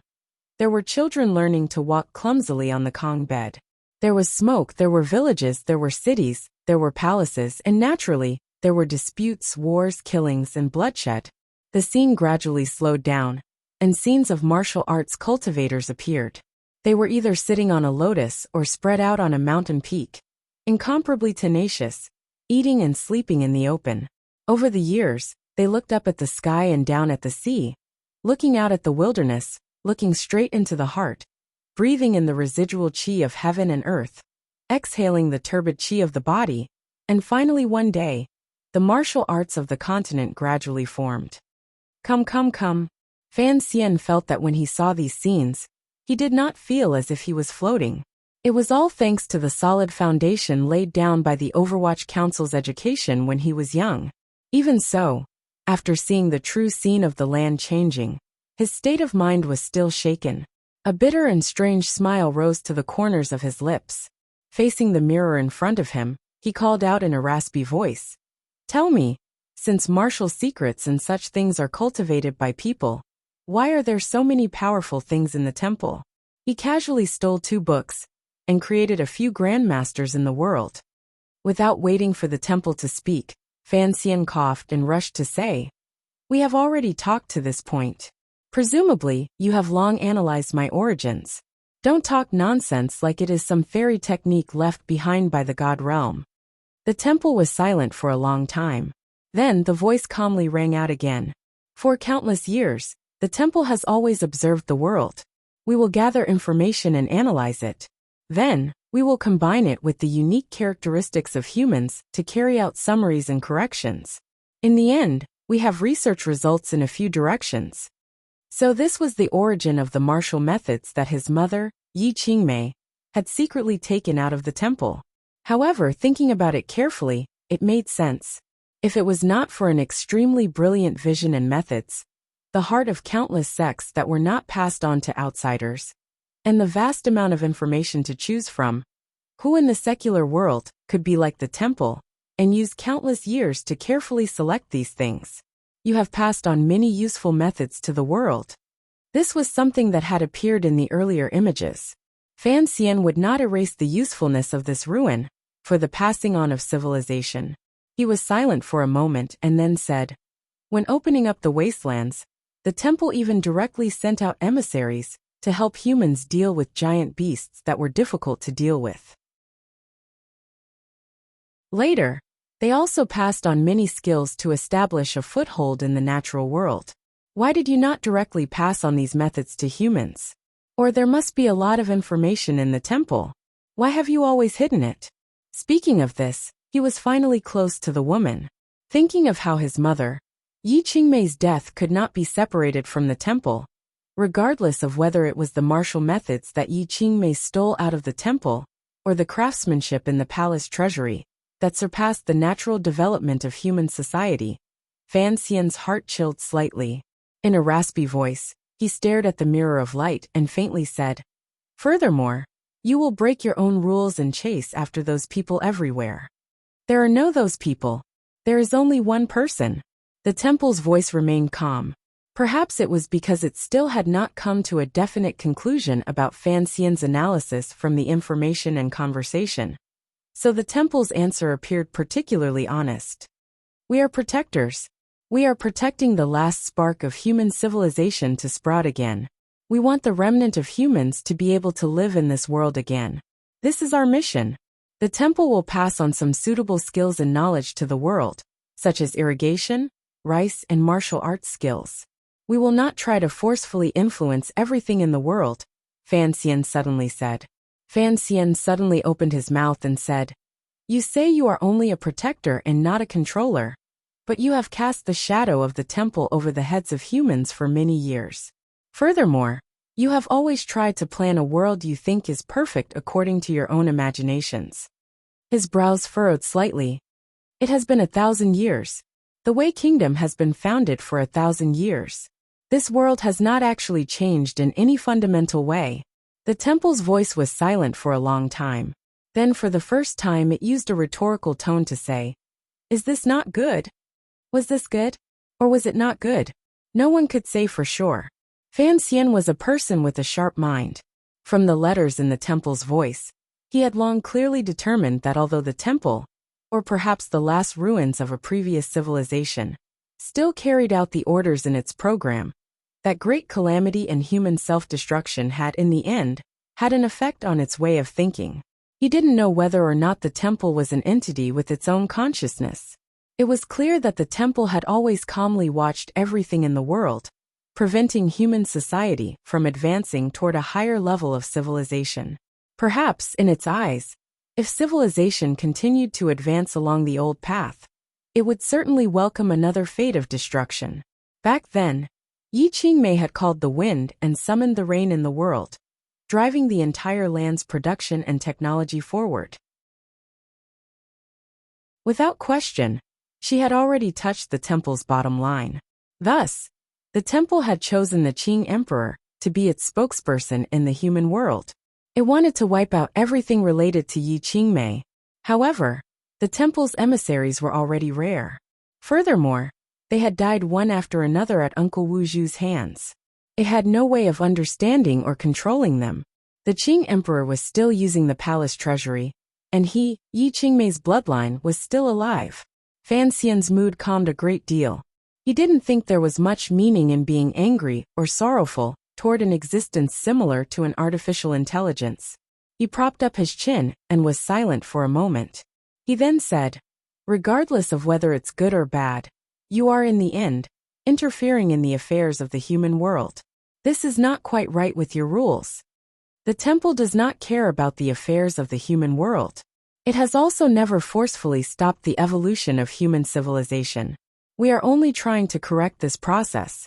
If there is an outside power that tries to forcefully speed up this process, we will certainly stop it." The temple's voice rang calmly and coldly through the entire building. Fan Xian paused. Immediately after, he began to laugh. Because of his illness, his voice was already extremely raspy. Now his laughter appeared particularly dry and strange. However, his laughter grew louder and louder, echoing endlessly through the empty building. In the end, he even laughed until tears came out. He couldn't resist lying back. The mirror of light was smooth. The voice was quiet. The temple did not seem to care why this strange traveler was laughing so wantonly in such a solemn place. It only waited calmly. After an indeterminable amount of time, Fan Xian finally stopped laughing. Hiding on the icy cold ground, his expression was calm. His eyes stared straight at the ceiling of the building. After a moment of silence, he said, "You are used to calling yourself the temple. It looks like after these hundreds of thousands of years, you really do think of yourself as a god." No sound rang out in the temple. Only the mirror of light floated in the air and flew to the top of his head. It unfurled again and began to show scenes from the end of the world. However, this time, the lens did not seem to be facing the grasslands and oceans. Instead, it was directly facing the people who had suffered endlessly. Fan Xian furrowed his brows. He knew that the temple wanted to use these images to carry out a wordless explanation. These soundless images were truly shocking, but he didn't want to see them. Straightforwardly, he said, "Turn it off. It's not like it's a true romantic painting." The mirror of light floating in the air gradually restrained itself and lost its luster.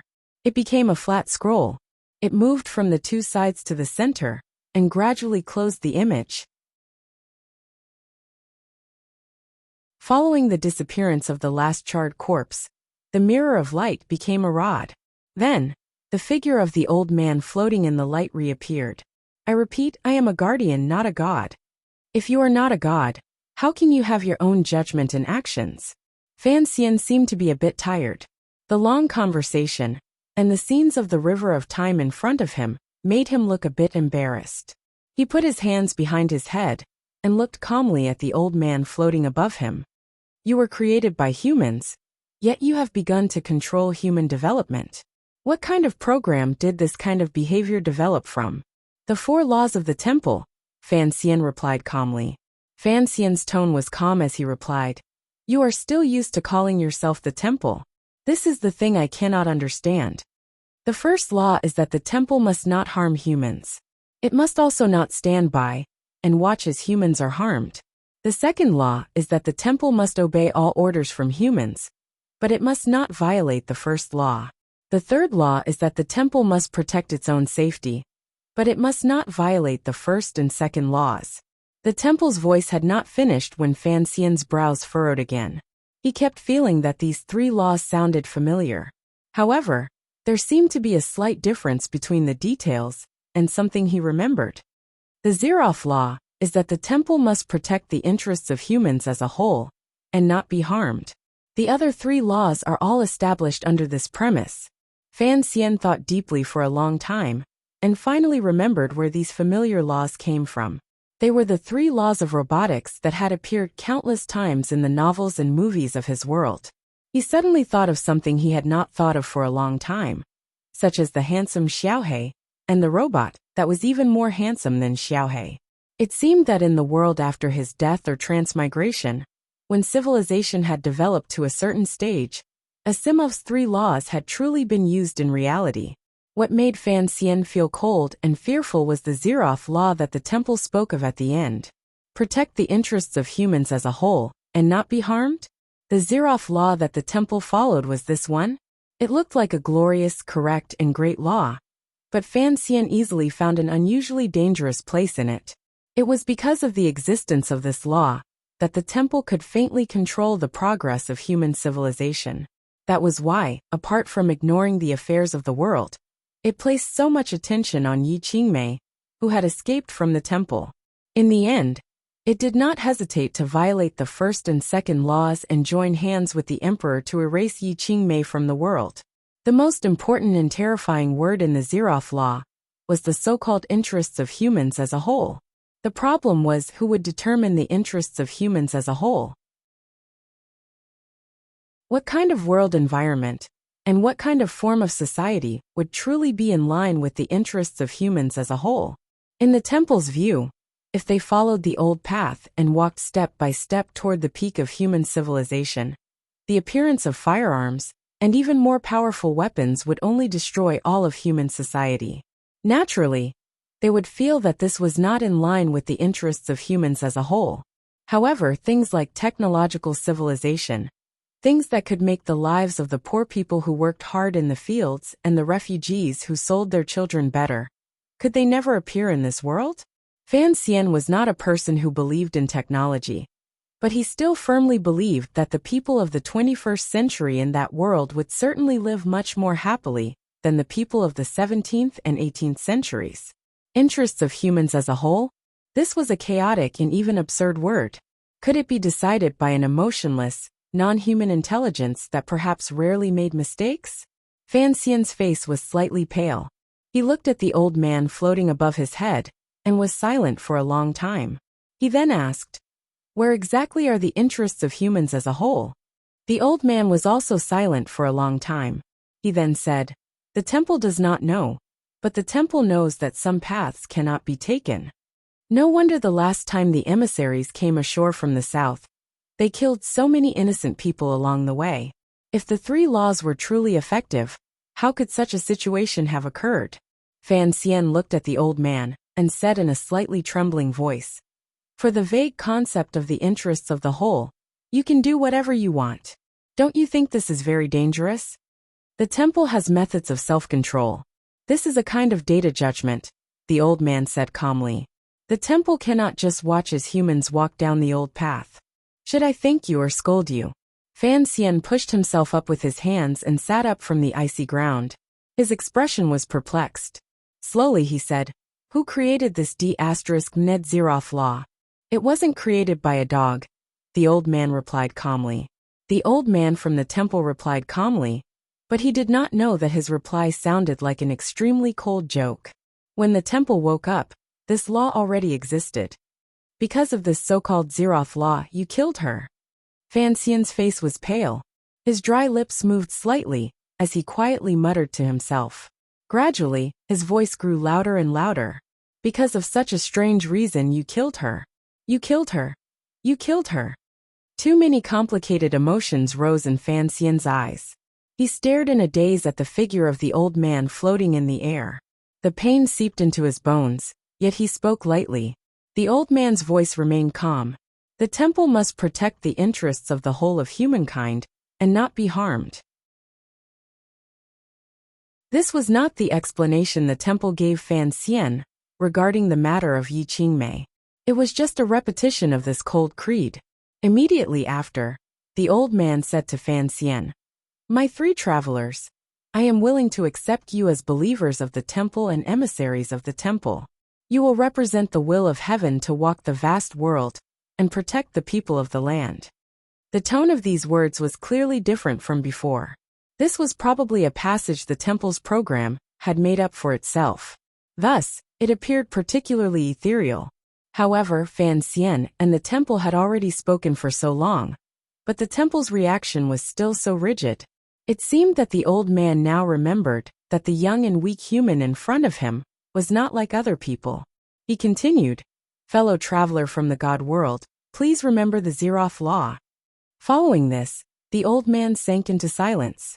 The color of the face formed by the screen of light changed endlessly. It was as if he was carrying out a final judgment in thought. A moment later, the old man said, "In order to abide by the Zeroth law, please remain in the temple." The 3 sentences represented the temple's 3 programs. One by one they were triggered. From the beginning of the recruitment of emissaries, it became a warning to Fan Xian, and the final announcement to imprison Fan Xian in the temple. Fan Xian calmly listened to the 3 sentences and stood up. He did not appear nervous or afraid. Being imprisoned in this icy and snowy temple, and being crippled for the rest of his life, was not a good future. Although the temple's energy source was showing signs of drying up, presumably, there had to be some way to produce food. Otherwise, Yi Qingmei would not have been locked up for so many years. However, Yi Qingmei, who was only 4, could rely on Ku He and Xiao En to escape the temple. Furthermore, Fan Xian had 2 companions waiting quietly outside. Fan Xian was not worried about anything. He just looked calmly at the old man in the air. After a moment of silence, he suddenly opened his mouth and said, "Insults and threats are not true battles. Furthermore, there doesn't seem to be any need to get angry at an inanimate object like you," he said in a raspy voice. "It's useless for you to threaten me. For some reason, I keep having the urge to insult you." Son of Ab*tch. Fan Xian spat out a mouthful of phlegm. It passed through the old man's floating, radiant clothes and landed with a splat on the ground. Immediately after, he patted his buttocks and turned to walk toward the main door. He threw down a few words to the old man from the temple. "You're just a ball of fireflies right now. How dare you pretend to be a flame monarch in front of me? I've already given you enough face by talking a few words with you. Yet you want to lock me up for the rest of my life." Fan Xian walked all the way to the main door of the empty building. Nothing strange happened. The figure of the old man floating in the air only watched him leave quietly. Placing his palm firmly on the mechanism to open the door, Fan Xian turned his head. Narrowing his eyes, he said in a cold voice, "I'm not afraid to tell you. I am Yi Qingmei's son. The wooden messengers in your temple have long been killed by my uncle. It's still the same old saying. Do your job as a guide with a good future. Don't always think about pretending to be some god."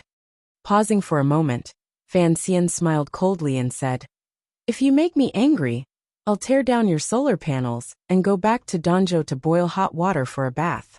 I'll tear down your mainframe and have my son kneel for a CPU. What are you trying to scare me for?" The main door was pulled open abruptly. A world of ice and snow returned to his eyes. Fan Xian stepped out of the main door of the undamaged building. Narrowing his eyes, he greedily looked at the true scene in this world. He threw all the shocking scenes he had seen earlier to the back of his mind. He took a deep breath and roared loudly. His voice echoed through the entire snowy mountain and valley. He didn't know where the temple's weakness was, and he didn't want to take the risk. Yi Qingmei was such a stunning figure. She had successfully taken away the most valiant Uncle Wu Zhu in the temple. Yet she had never thought about destroying the temple. She must have had her own considerations. The thought of revenge for Yi Qingmei, after seeing the changes in the world, had miraculously evolved into some other emotion, although it had not faded.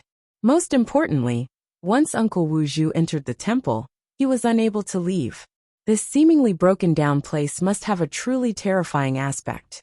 Fan Xian appeared to be unbridled earlier, because he knew that a dead object like the temple could not have any unnecessary emotions, such as holding a grudge against him venting. He just wanted to vent the bitterness in his heart. After the echoing cries crashed into the snowy mountain countless times, they gradually weakened. Two figures swept past the stone platform in front of the building as quickly as possible and came to Fan Xian's side. They looked at him with nervous and worried gazes.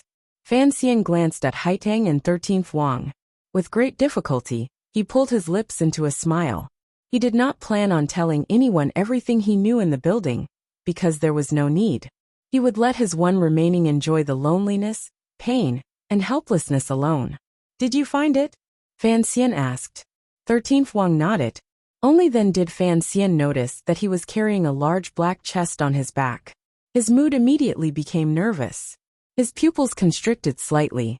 Suddenly, he felt that he seemed to have missed something. In a raspy voice he said urgently, "Get out of the temple. Clear target 1. The temple's voice suddenly rang out from all directions. The elder's figure had long disappeared. The temple was the temple.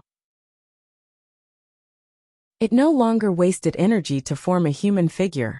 Following these 4 normal words ringing out through the empty temple, 13th Wang suddenly felt the black chest on his back move.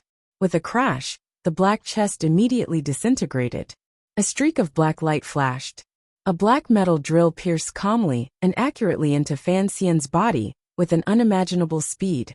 Fan Xian's hand gripped the metal drill tightly in his body. Suddenly, he felt a sweetness in his mouth. He did not lower his head to look at the wound on his chest.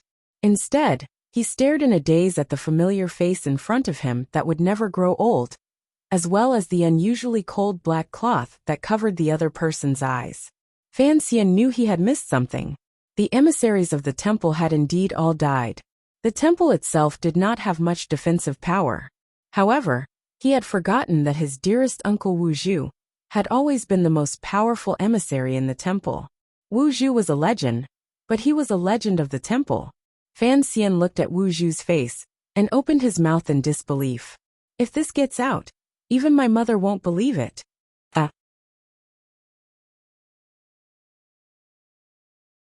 Chapter 756. As for how Fan Xian would deal with the temple, I thought for a long time and prepared countless philosophical questions, including things like paradoxes. Later, when I wrote it, I scratched my head. Damn, aren't I just a novice? Other than knowing how to play mind games, I haven't even read many books. How could I have this kind of grace?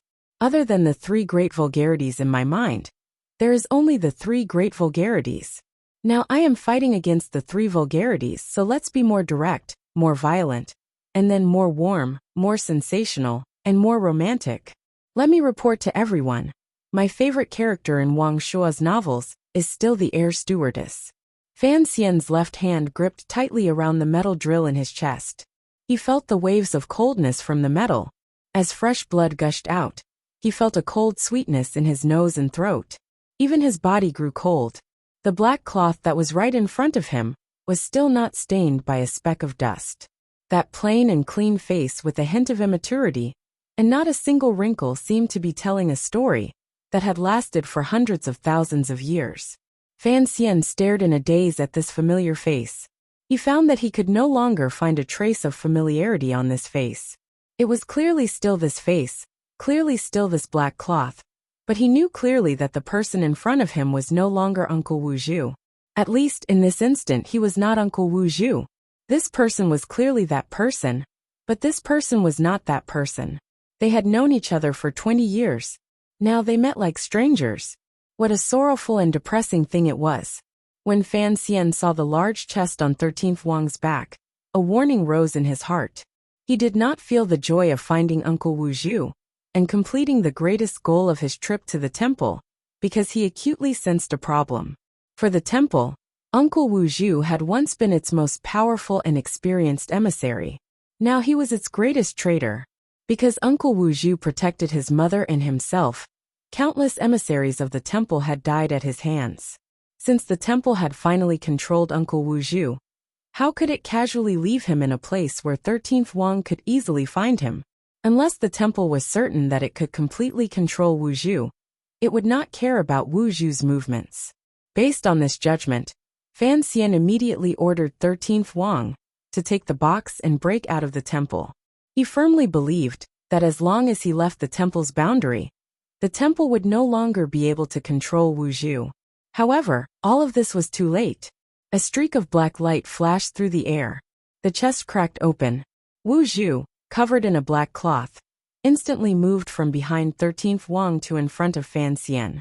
He skewered his body like a shrimp. It was as if he didn't know Fan Xian at all.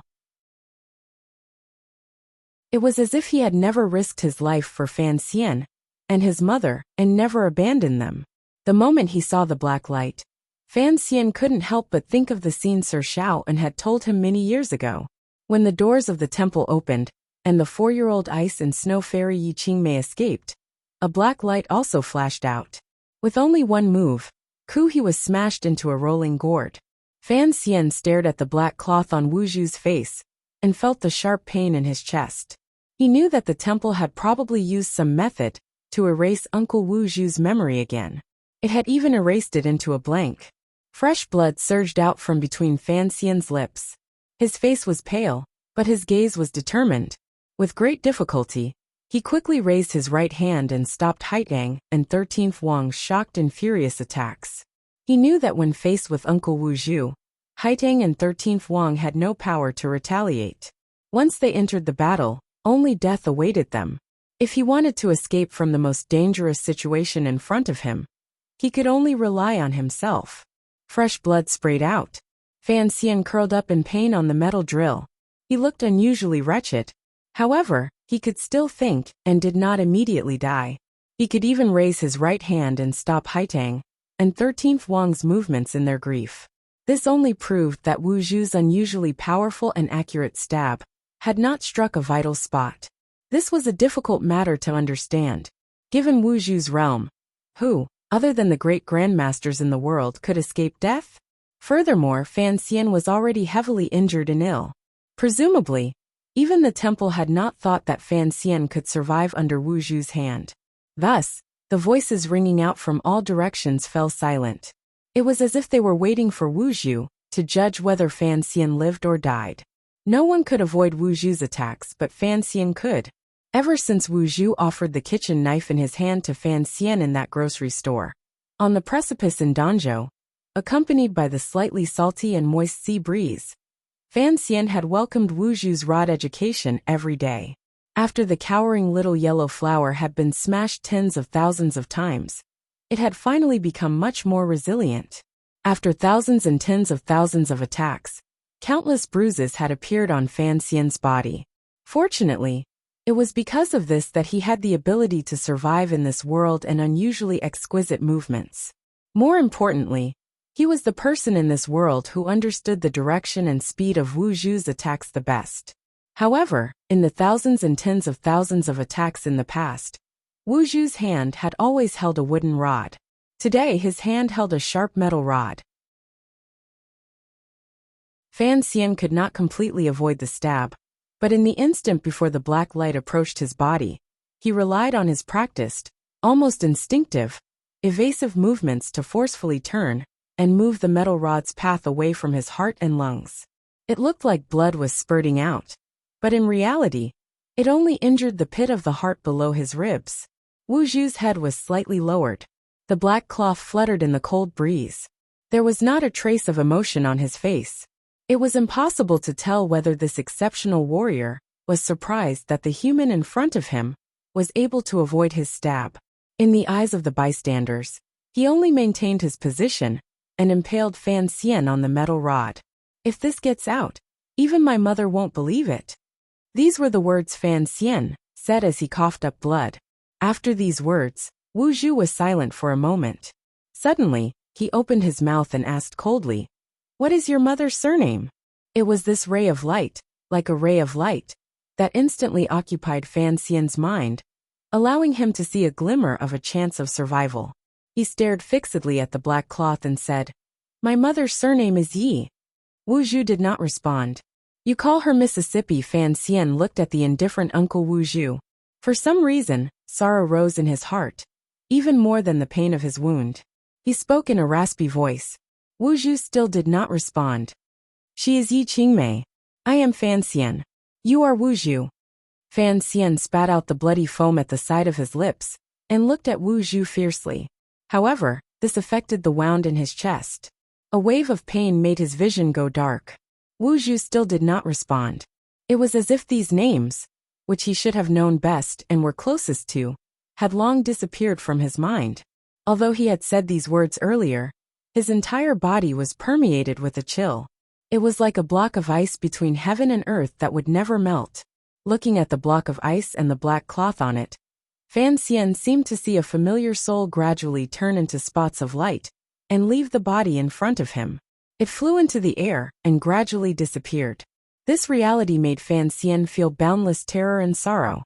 He faintly felt that he would never see that Uncle Wu Zhu again in this life. Such sorrow made him forget that he was still impaled on the metal rod, heavily injured, about to die, and about to bid farewell to this world. For Fan Xian, who had seen thousands of changes, death was not scary. What was scary was that when he died, the person closest to him in front of him would not recognize him. He glanced hopelessly at Wu Zhu and spat out a mouthful of fresh blood. Dispiritedly and powerlessly, he knelt on the snowy ground. Wu Zhu slowly pulled back the metal rod. He didn't even glance at Fan Xian kneeling in front of him. With a bend of his elbow, the thin cloth sliced through the air and directly smashed back 13th Wang, who finally couldn't resist launching a sneak attack from behind. Then, the blind man with the black cloth steadily walked past the stone platform covered in light snow without any fluctuation of emotion. It was as if he had calculated the distance of each step. He walked to the only undamaged building in the temple and sat down. It was like a soulless shell had once again sat in front of the ancient ice mountain treasure and began to guard and wait.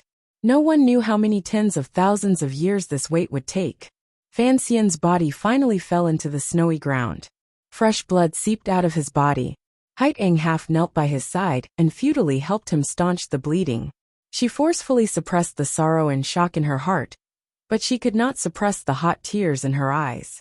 Wu Zhu did not attack Haiteng and 13th Wang probably because, in the temple's view, these two companions of Fan Xian could not affect the overall interests of humankind.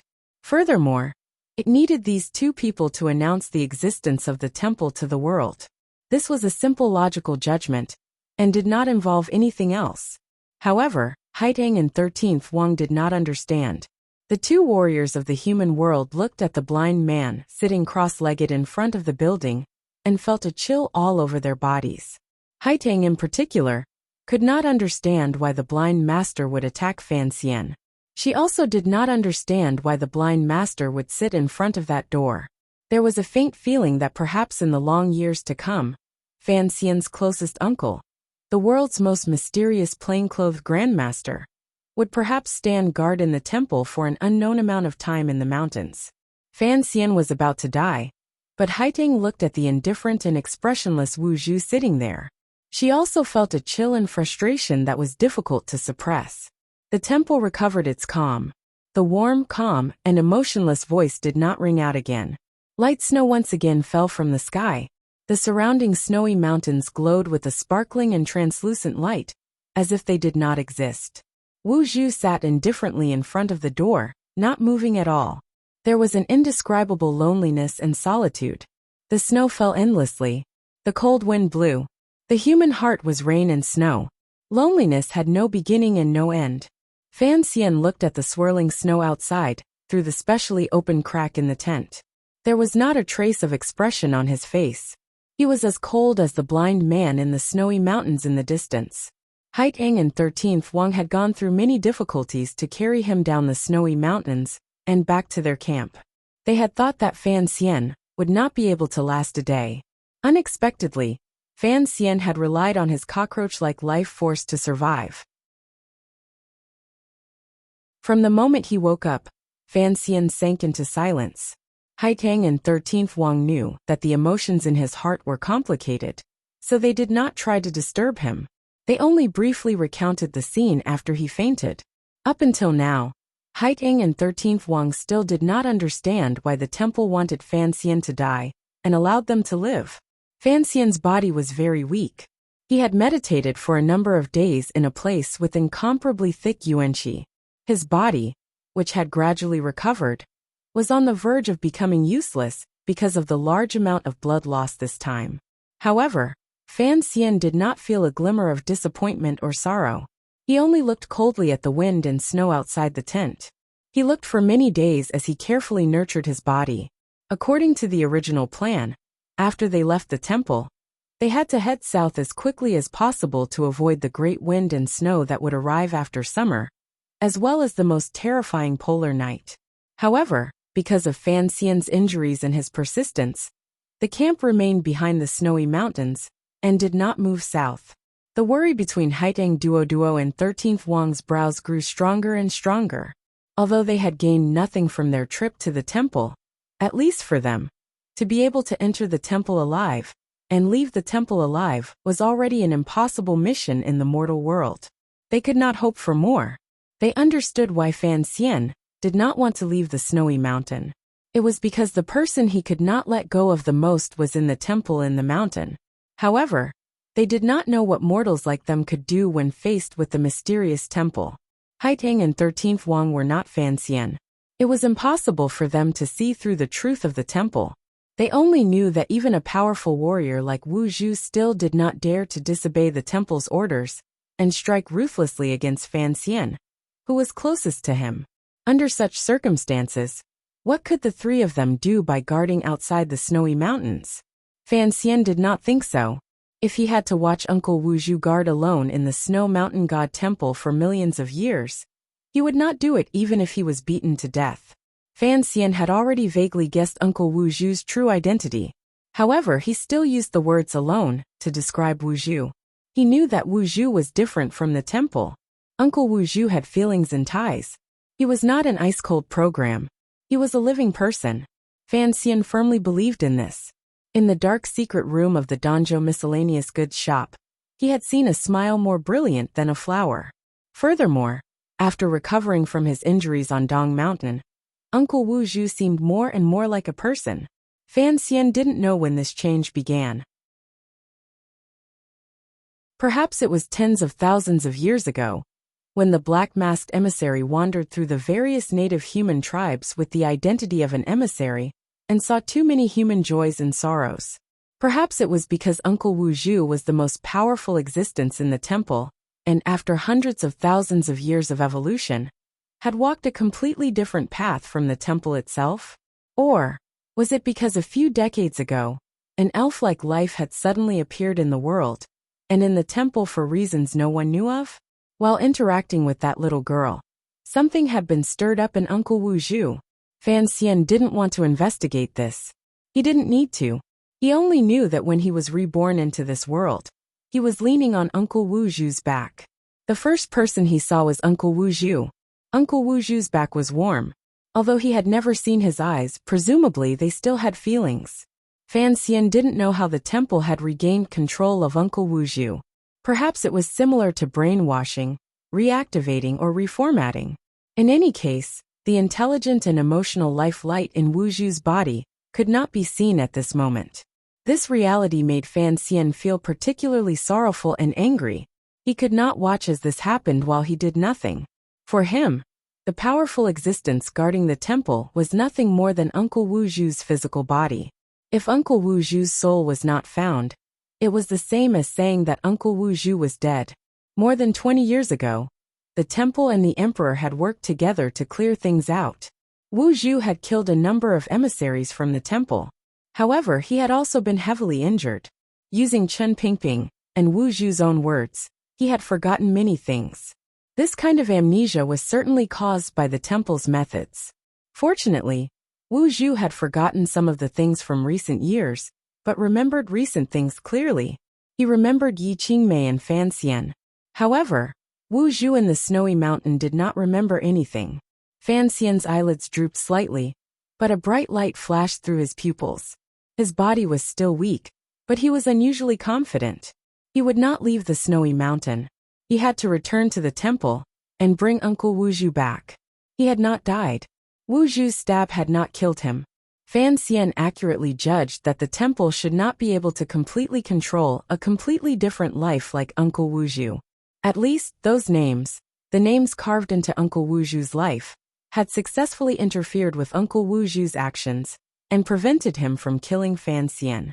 Given Wu Zhu's abilities, determining whether Fan Xian was dead or alive was a simple matter. However, he had let Fan Xian live. This was Fan Xian's confidence. He believed that Uncle Wu Zhu would certainly wake up one day. Many years ago, with Ku He and Xiaowen's help, Yi Qingmei escaped the temple and walked south through the wind and snow. One day, the 4-year-old girl sighed and gazed dumbly toward the north from the mouth of the tent. She said, "He is too pitiful." Many years later, the heavily injured Fan Xian left the temple with the help of Haitang and 13th Wang. He did not leave. He also did not sigh because he would not abandon that pitiful blind man and return to the bustling world himself. Yi Qingmei later bravely returned to the temple, took Wu Zhu, stole the chest and left again. Fan Xian also had to return. The decades that had passed seemed to have sunk into some kind of cycle. However, this cycle did not make one feel any dryness. There was only a faint sense of warmth. You're tuning in to the Li Mei's Sword of Destiny YouTube channel. We're so grateful for your support, and don't forget to subscribe to join us on this incredible journey through captivating stories. Your generosity through donations truly makes a world of difference, as it's the primary source of revenue that allows me to expand and enhance this channel for you. Thank you from the bottom of my heart for being a part of this adventure.